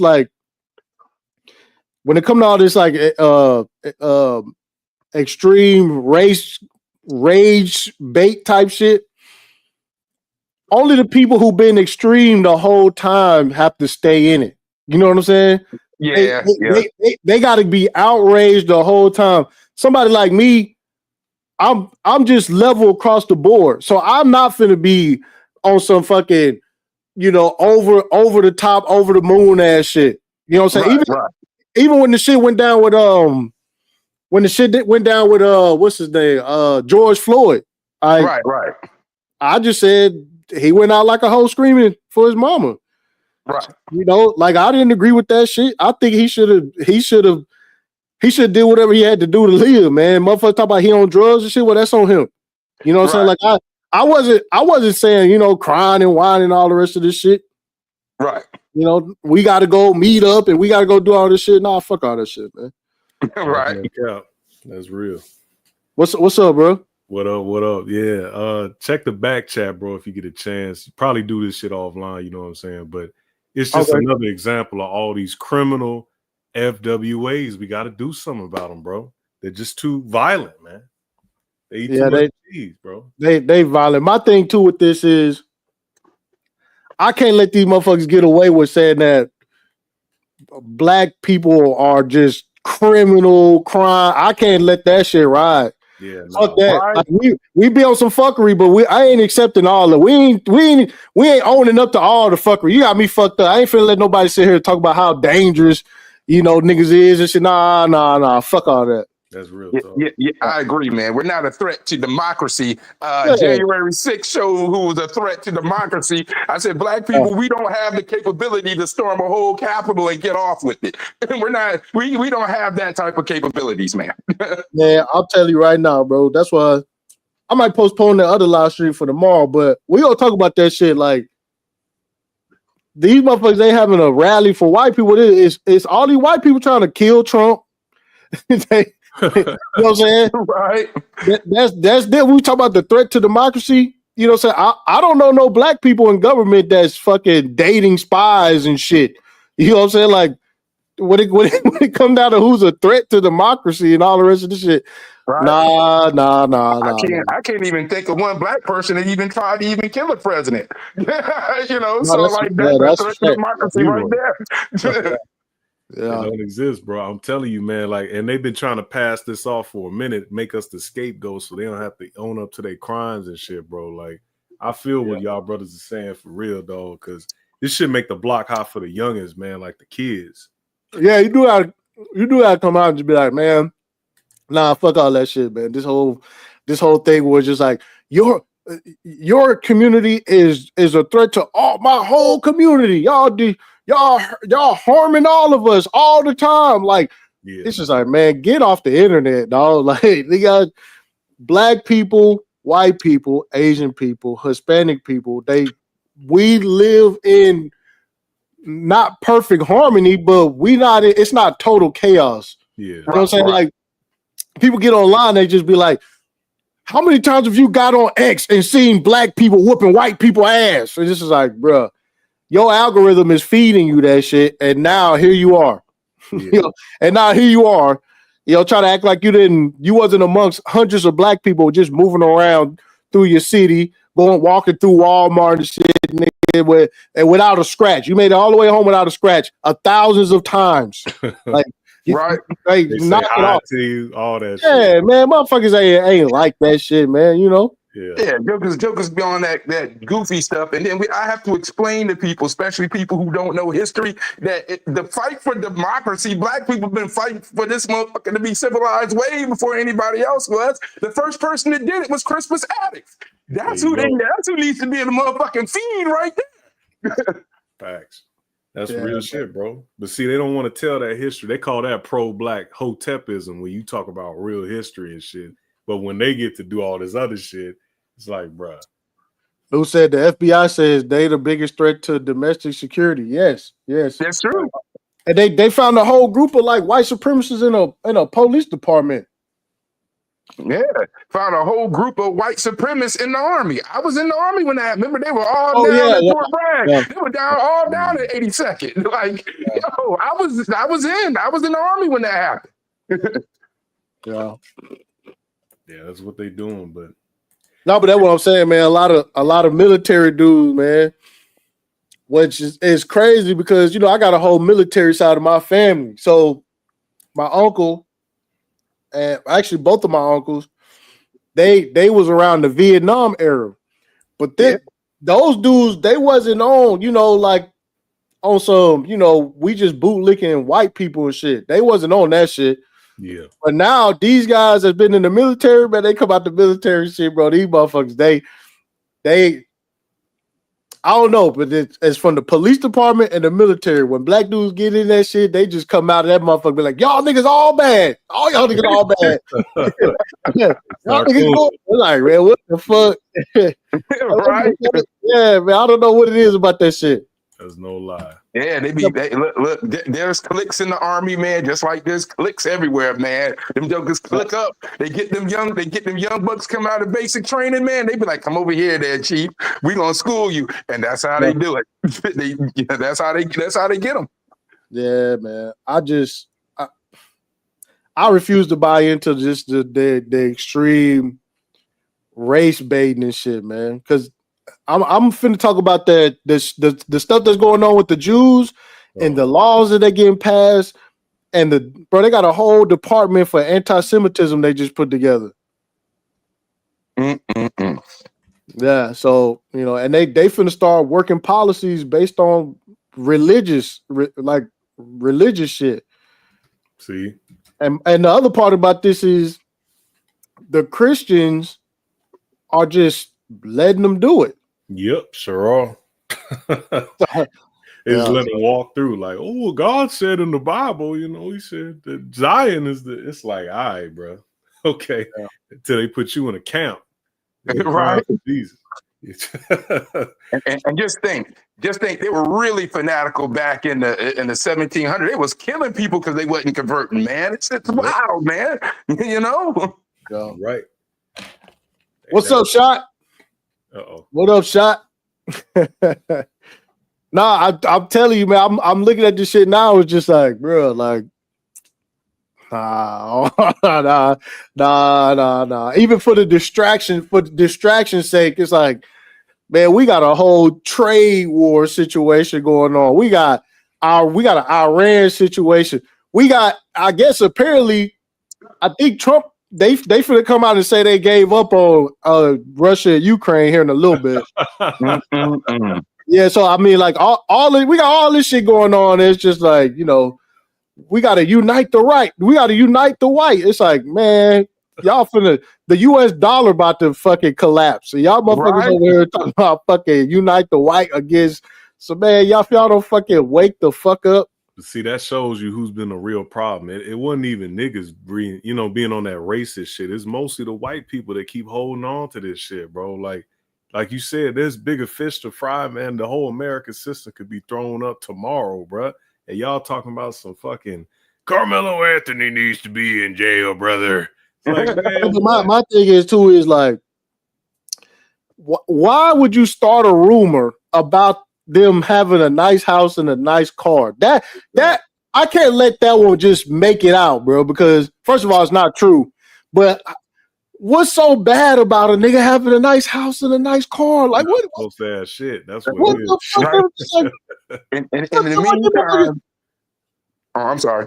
No, I'm saying like this shit is just like, it's just like, look what he did. They spent the money on a house and a car. You know what I'm saying? It's like, what's the that, like, somebody started that rumor and it was just like, why? Like, why is that a bad thing? Like, why would that be a bad thing? First of all, for him to take this case, lawyers would take this shit pro bono because of course this is one for the books. You know what I'm saying? So why would they think that he needed all this money for legal fees anyways? Why wouldn't they buy a house at home? His dad ain't working no more.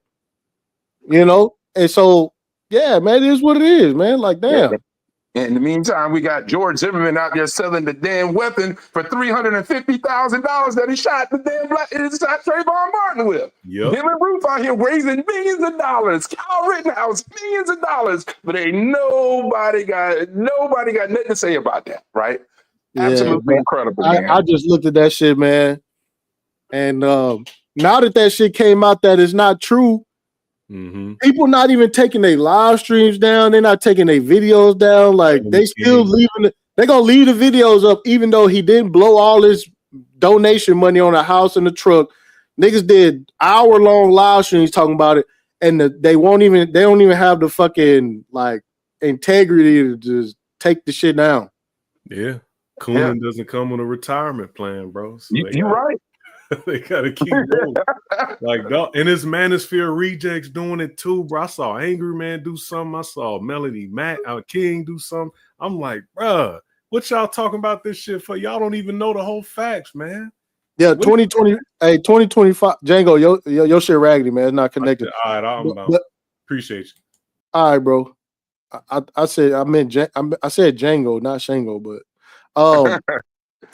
but what happened was, like, right now, bro, they don't need they don't need blackface to say what they want people to say. Like they're not afraid to be called racist no more. They're not afraid of none of that shit.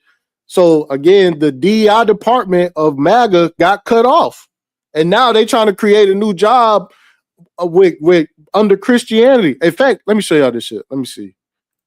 Let me show y'all this shit. Let me see. Hold on. Yeah, this is wow. You know what it is? You know, when America needs to fight a war, when they need to drum up something, they put a black face on it, man. That's what they do, man. They did it back. Yeah, but don't them days over with. Them days they don't have to put a black face on shit no more. Watch this. Let me see. Let me pull this up real quick. Here we go. Here we go. Let me see where we at. All right. All right. No, not that one. Right here. Here we go. Here we go. Here we go. When victory was in the sight, he was like, I am the #1 Trumper. And the next thing you know, he's like living at Mar-a-Lago and somehow also, I'm supposed to believe, running 3 businesses. Same thing when it comes to Peter Thiel, Tim Cook. It's like these people are gods, untouchable. And it's been very embarrassing for me as a conservative to watch people who are completely unable to call out their behavior that does not align with conservative principles, or at least Really? to more truly assess what their aims are. Okay. Because I don't think it's the conservation of values. Okay. Or I'll ask the question, let me not be judgmental. What conservative value does Elon Musk hold dear that made him worthy of his proximity to Trump's administration? Now again, we talking about somebody who, you know, run around with Kanye West, run around with the Tate brothers, you know what I'm saying? And now all of a sudden, like, you know, it is what it is, man. Listen, man, everybody flip-flopping, running and shit. You know, they got to go somewhere else because they not needed no more. You know? Facts. Yeah. Yeah, shot. Trump got a whole Playboy model bitch from back in the days, you know what I'm saying? Stormy Daniels fucking porno bitches and shit, paying them off with campaign funds and shit. Like, but that it's the gang though. That's why I try to tell people it's a difference between MAGA and this fucking conservative shit. But Candace Owens played a big part in MAGA becoming what it is through the whole Brexit shit. She played her part. You know what I'm saying? So for her to just be like, oh, what? I can't believe all these people fake. Oh my God, I can't believe. Nah, man, knock it off. You know, but you know, she making her pivot though. She actually jumped ship first, but she did it quietly. You know, like Jason Whitlock on some. Will y'all please stop? Let's not do that. You know, she just went into the whole white people tea sector. Yeah. Yeah, the old. Well, when I was a MAGA, we wasn't like this. Yeah. Right. No, yeah, and that's what I'm saying. Like, even she was used to fucking attack other conservatives for the Daily Wire. You know, that she went after what's his name? With the Mug Club. I forgot the dude's name. She did all that shit. Everybody else saved face, you know. That's what she been on. That's crazy. She attacking Jews when her job was to be a hitman for the Jews. Like, yeah, Louder with Crowder. That's who it was. Yeah, she put out all his whole family, like, dropped the video footage from the security cameras and all kind of shit. You know, and Crowder was going through. Was he going to divorce? Well, he was going through a divorce, but this is after he said he didn't want to take the deal with the Daily Wire. Oh, right. Yeah, so they put her up to like go after him, and now she was like, "Look, they're sending people after me." It's like, bitch, that was you know the play. Don't play dumb. You know how it go. Right. Yeah, you know how it go. Watch this. Here we go. Take a second. Just like let's take a second here. All right, we're all in a classroom. What was it? Elon Musk. What was the value that he had? And please don't say you went all in on Doge. Like he was the only person cut for the job of cutting government spending. Any business accountant worth their salt could have cut government costs. You don't need a celebrity. You don't need someone who likes rockets and space to do that. Okay. You just need a very good accountant that, hey, could you cut? Yeah, sure.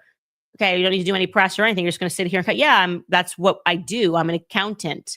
Get yourself a forensic accountant. There are entire firms that specialize in this. So it can't be that. You can't be, I hope we're not that fickle. Is it a stance on family? Is there anyone who's had more baby mama drama? I have been so bothered by this, and I've been so disturbed as people are like, he's being taken advantage of. Poor trillionaire, poor gazillionaire with 19 baby mamas. He had no idea. He had no idea who Ashley St. Clair was.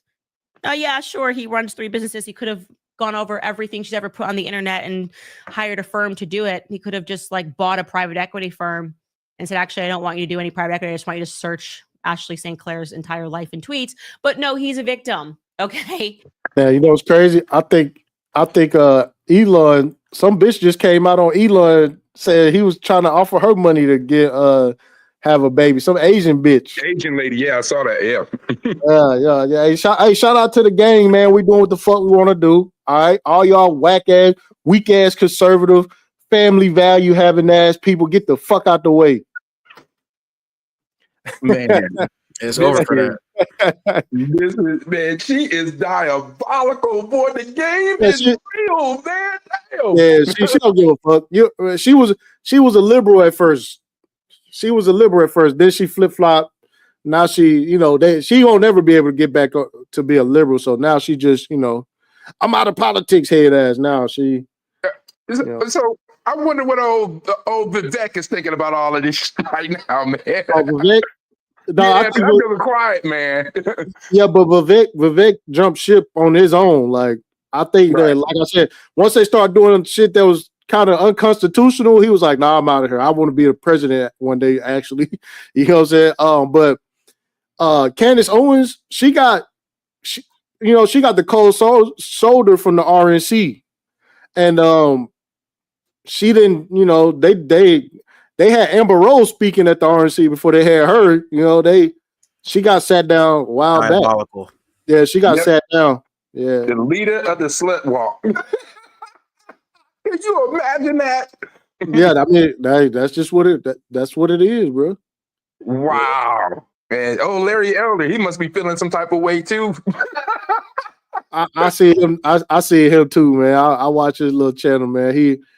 They all, they was the first ones to get, not invited, really, Yeah, now the whole black conservative is getting a nigga wake up call right now. He said, no. Vivek Ramaswamy did an interview and he was like, they was doing things I wasn't willing to do. He said we had constitutional differences. That's what Vivek said. Yeah, he was saying like Elon. He was like, Elon wants to take a technological approach. I want to take a legal constitutional approach, and we just wasn't seeing eye to eye. Yeah. We just wasn't seeing eye to eye. Hey, Elon said, "Nigga, we finna crack these computers and hook our fucking data sets up to this shit. Basically, we finna hack into all this shit. You down or no?" He was like, nah." Shout out to Mr. G. He said, "Forensic accountants are the IG's Trump dismissed." Let me see. Yeah, he did dismiss a lot of those the oversight people. Ty, you said something a little earlier about the Carmelo situation. I wanted to get your thoughts on it because you in Texas, right? Yeah. No, I'm not in Texas. No, I'm in North Carolina. No, I'm in Texas. Ty. Oh, okay. I'm sorry. My bad. Yeah. Because I was watching this lawyer break down this white lawyer break down the case, and because they released the police report. So it was going through the witness statements for the police report. And this lawyer is saying he's reading the police report. A couple of different officers had the witnesses say Carmelo, the white boy stepped to Carmelo, told him to get out of the seat. And Carmelo said, "Touch me and see what happens." And then he got touched. And he said, like, "Punch me and see what happens." And then he got punched. And the white lawyer breaking down this police report is saying that because even though the white boy punched him and touched him, he's saying that because he said "touch me and see what happens" or "punch me and see what happens," that's provocation, and it eliminates a claim of self-defense. Like you can't claim self-defense if you say "touch me and see what" if it's provocative. And he's saying that those words were provocative enough to eliminate a self-defense claim. I don't know if that sounds right. I don't know if that dude is from Texas. What you got to say about that? Well, I'll show y'all something. Let me see. Hold on. Let me see if I can. Man, that's the most backwoods I've heard of, man. Because when you were saying, Ty, that this kid that is Texas, and that in Texas self-defense just works a little bit more different in that you don't see this kid getting getting too much worse than like manslaughter or like a weapons charge. Yeah, so Like, we okay. So when it comes to self-defense and shit, like we do have something that's like along the lines of like trash talking and shit. mhm. So whenever it come down to like challenges somebody or that's not an invitation to do, you know what I'm saying? It goes like let's say if you kick my door down, right? And I say if you cross that threshold, I'm gonna shoot the fuck out of your ass, right? right. And then you cross the threshold. You see what I'm saying? Uh-huh. It's more like you had plenty enough time to not fucking cross the threshold, Right. and you had probable belief that I had something to prevent you from going further. You see what I'm saying? So it don't really go down like that. Like, you know, if somebody telling you, you know, we gonna do this or they challenge you to a fight or some shit, that then it's different. Now it's like I forgot what they called it, but it's like it's a way where it's like somebody tell you better not touch me, and then it's like if you touch me, we gonna fight. You see what I'm saying? It's just two different ways. It falls in how people interpret the shit, you know? Right. I tell you what, though, I better not ever see a person with a weapon shoot an unarmed person over provocation. Because if they let Well, this go, it's going to be open season. You know that, right? no, but I mean, you should assume anyways. Like, Right. like it's just because you not armed don't mean that the other person isn't armed. You know, Facts. and then Facts. they fucking do something to you. You don't get to say, "Hey, I was unarmed when I," you know. You know, so yeah, like Yeah, that's how this I'm should go. because I'm interested to see how they're going to do this case in the Allison stuff. Because again, like I said before, white conservatives are awfully quiet on that one, Jack. I haven't heard nothing. I've been, you know, like I have news break as well. And every now and then I'll say something in the comment sections and see exactly what these fools are talking about. But when you bring up Case and Allison, jokers get quiet. They ain't got nothing to say about that. Yeah, I just like I said, it's gonna be a whole bunch of cases and shit. But like I said, yesterday a college got shot up. You know, Right. Right. Hey, yeah, somebody walked down the whole fucking college campus. Like, what the fuck are we talking about? Hold on, let me finish this off real quick. And recently, by the way, she was in the news because she's getting her Tesla towed and he's sniping at her on X. And it's embarrassing. It's just embarrassing. He cut back her money he was giving her was $100,000 a month. And he cut it back by 60%. So now what she's getting $40,000 a month. And could you pull this up you have to pull this up, Skylar, on X. Like the other day when he wrote under, I think it was Laura Loomer's tweet. He's like, and I'm still going to give her X amount of dollars per month. It was emotional, man. He's an erratic man, and he will make his children suffer to get back at their baby mamas if he wants to, right? Weird. I don't care if people look at that and go, well, $2.5 million over 2 years, like if you're going to raise the baby alone, are made. So it couldn't have been his stance on family that drove you towards Elon Musk. Was it his stance on faith? Here we go. Are you a Christian? See, because that Christian, the religious politic stream on Sunday, we got to get into all of this shit because, you know, these people expect the country to be ran like under, you know what I'm saying, under Christianity, and then you got a bunch of Jews in the mix, you know, just and if Christianity makes you a conservative, these people get an F. Right. Were you one of these Christians that got behind him? Because I'm pretty sure that he's a part of the transhumanist movement, meaning when are we going to turn everybody into AI movement? Okay. When are humans going to merge with robots? And see, Trump is getting the money to build shit. This is what he tweeted this morning. I couldn't even believe it. He tweeted, as I mentioned several years ago, it increasingly appears that humanity is a biological bootloader for digital super intelligence. Ah, yes. God created the human soul so that we could become slaves to tech. That's it. We're just here to load it up, have fun, tech. Yeah. And people just didn't have an issue. They're just like, this is all fine. It's all fine. What has the MAGA movement become? Ain't her husband in tech?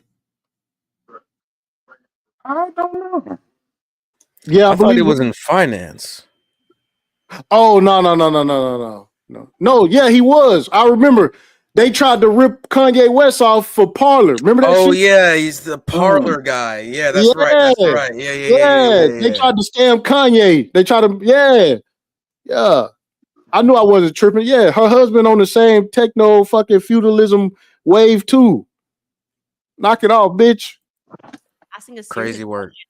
What has this movement become? Because I was down with this about, family values. I was down with this when we were fighting big tech, when we were fighting for speech. Now they're bringing in speech laws. This is getting crazy. And some people just don't have the courage. I guess everybody's just a bandwagon fan. And because Trump was on the bandwagon, everyone just got on the Elon Musk bandwagon, no questions asked. The petty behavior when he was like blocking accounts and taking away check marks because somebody disagreed with him over H-1B visas.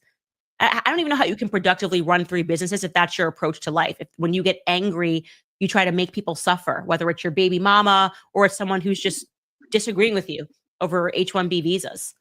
That's babyish behavior. And I struggle to believe that he is heading up 3 companies if this is how he acts, because you can't unite people around that kind of behavior. And kudos to the people who had the courage to say something's not right here, who didn't go along with the crowd, who don't just follow the leader and go, well, Trump likes him, so that's enough. It's okay if he wants to turn us all into robots and put chips in our brain. No questions asked. Man, I want to play this other one. Hold on, let me see what I found. So wait a minute. Let me ask this question, right? How can you not have smoke for the dude that hired that dude? And stand behind that dude, right? Yeah, I got to get this dude on the cover. This the dude who set Josh Shapiro house on fire. See what they are they gonna talk about this dude at the Unite the Right meet? I don't know why these people are so violent all the time, man. This fucking What I'm saying is, are they gonna talk about this man at the Unite the Right rally this week? I want to know. I want to know what they gonna bring, if they gonna bring this dude up at the Unite the Right rally. You know?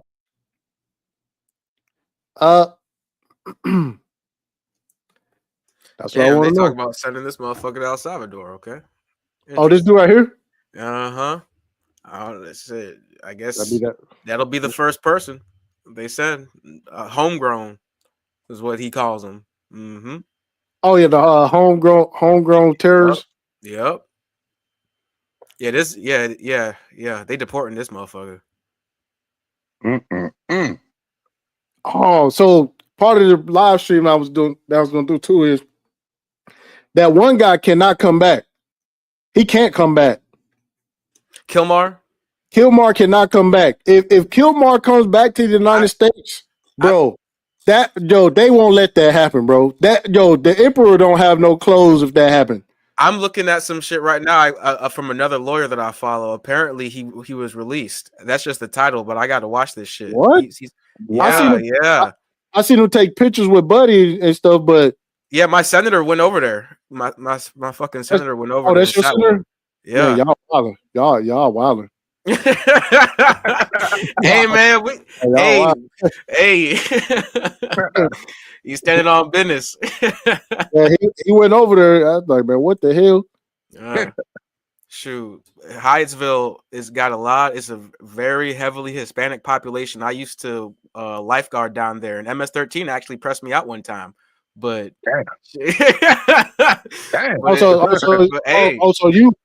So you seen the big MS-13 problem up close. But the MS-13 problem, these motherfuckers are just like fucking kind of just degenerate teenagers though. Like they're not like organized or anything like that.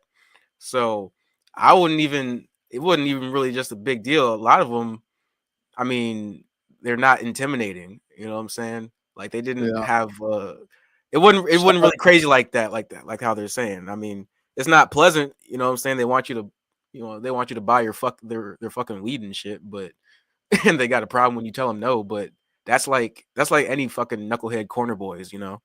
Right. It's And not. see, hold on, let me say this real quick too, because I'm reading this title on this thing. It says, "Turns out the man who firebombed Governor Josh Shapiro's house is a Marxist, pro-Palestine activist." Goodbye story. Now, do black people get to separate themselves by like ideologies and shit? No. No, No, I don't think so. no, sure I- don't. Yeah, I can't. I ain't letting that shit slide. I don't give a fuck if you're a Marxist. If we gonna do the whole, who's dangerous to whose cultures and all the rest of the shit, we can't get into semantics and shit. You know what I'm saying? Oh, surprise! It's a Marxist. Hey, but This ain't account be going in on all black people, but then they separate the white people based on ideologies and based on shit. Man. exactly based on ideas. Based on Fucking ideas. nuts. Shout out to Deanie. He said they sound like divestors every 6 hours. Y'all killing us. Yeah.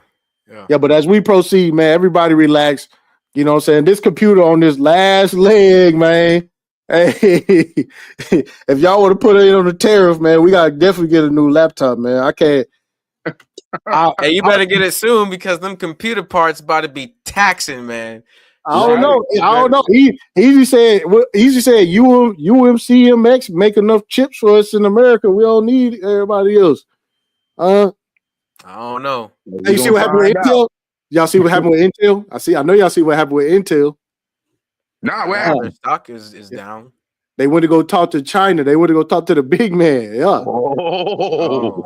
I told you, I said, people, ain't nobody talking to Donald Trump, nigga. Y'all nigga, hey, we gonna have that live stream. Ain't nobody talking to Donald Trump. They trying to see how this gonna play out before they pick sides. Ain't nobody just jumping on the Trump train shit. I told y'all what was gonna happen. I told y'all picking sides. they're gonna have to. It ain't like 70 countries are trying to. They still said 160 countries is talking. Nah, but ain't nobody talking. Every day it's a different number. Peter Navarro was talking about like 45, but he could only name 10, but he could only name like 5 when he talking to Caitlin Collins. It was that MSNBC lady. Like, yeah. Navarro can't tell me nothing after he done made up somebody to get us all into all this crap. Yeah, he a fool. Shout to Shot Scorpio, man. She said for the computer. Yeah, I need that. I appreciate that. Yeah, we coming back. Man, I hooked up the Stream Deck. I put all the new stuff on there. I put the software in. This computer was never the same after that, bro. I was like, damn. This motherfucker loaded, man. I said, man, what the fuck? God damn. Yeah, hey Davey, I got that. I'm gonna put it up on the live stream. But we definitely gonna get into politics mixed with religion on the live stream shit, man. Oh yeah, we definitely definitely gotta get into deportation numbers. Y'all. Hey, care to talk about it? Oh, y'all don't want to talk about it no more. Hey, David, you don't want to see the tariff numbers. They horrible. Look at y'all. Yeah, missing the mark big time. Yeah. Yeah, but I'm gonna let y'all boys have it, man. I'll be back tomorrow for sure, but I'm gonna reschedule. Yeah, you gotta appreciate it, Ty. Peace. All right, dog. Thank you, man. I appreciate it, man. Y'all take care, man. All right, you got it, bro. Yeah, man. As we proceed, man, I'll be back tomorrow. We definitely gonna talk. Hey,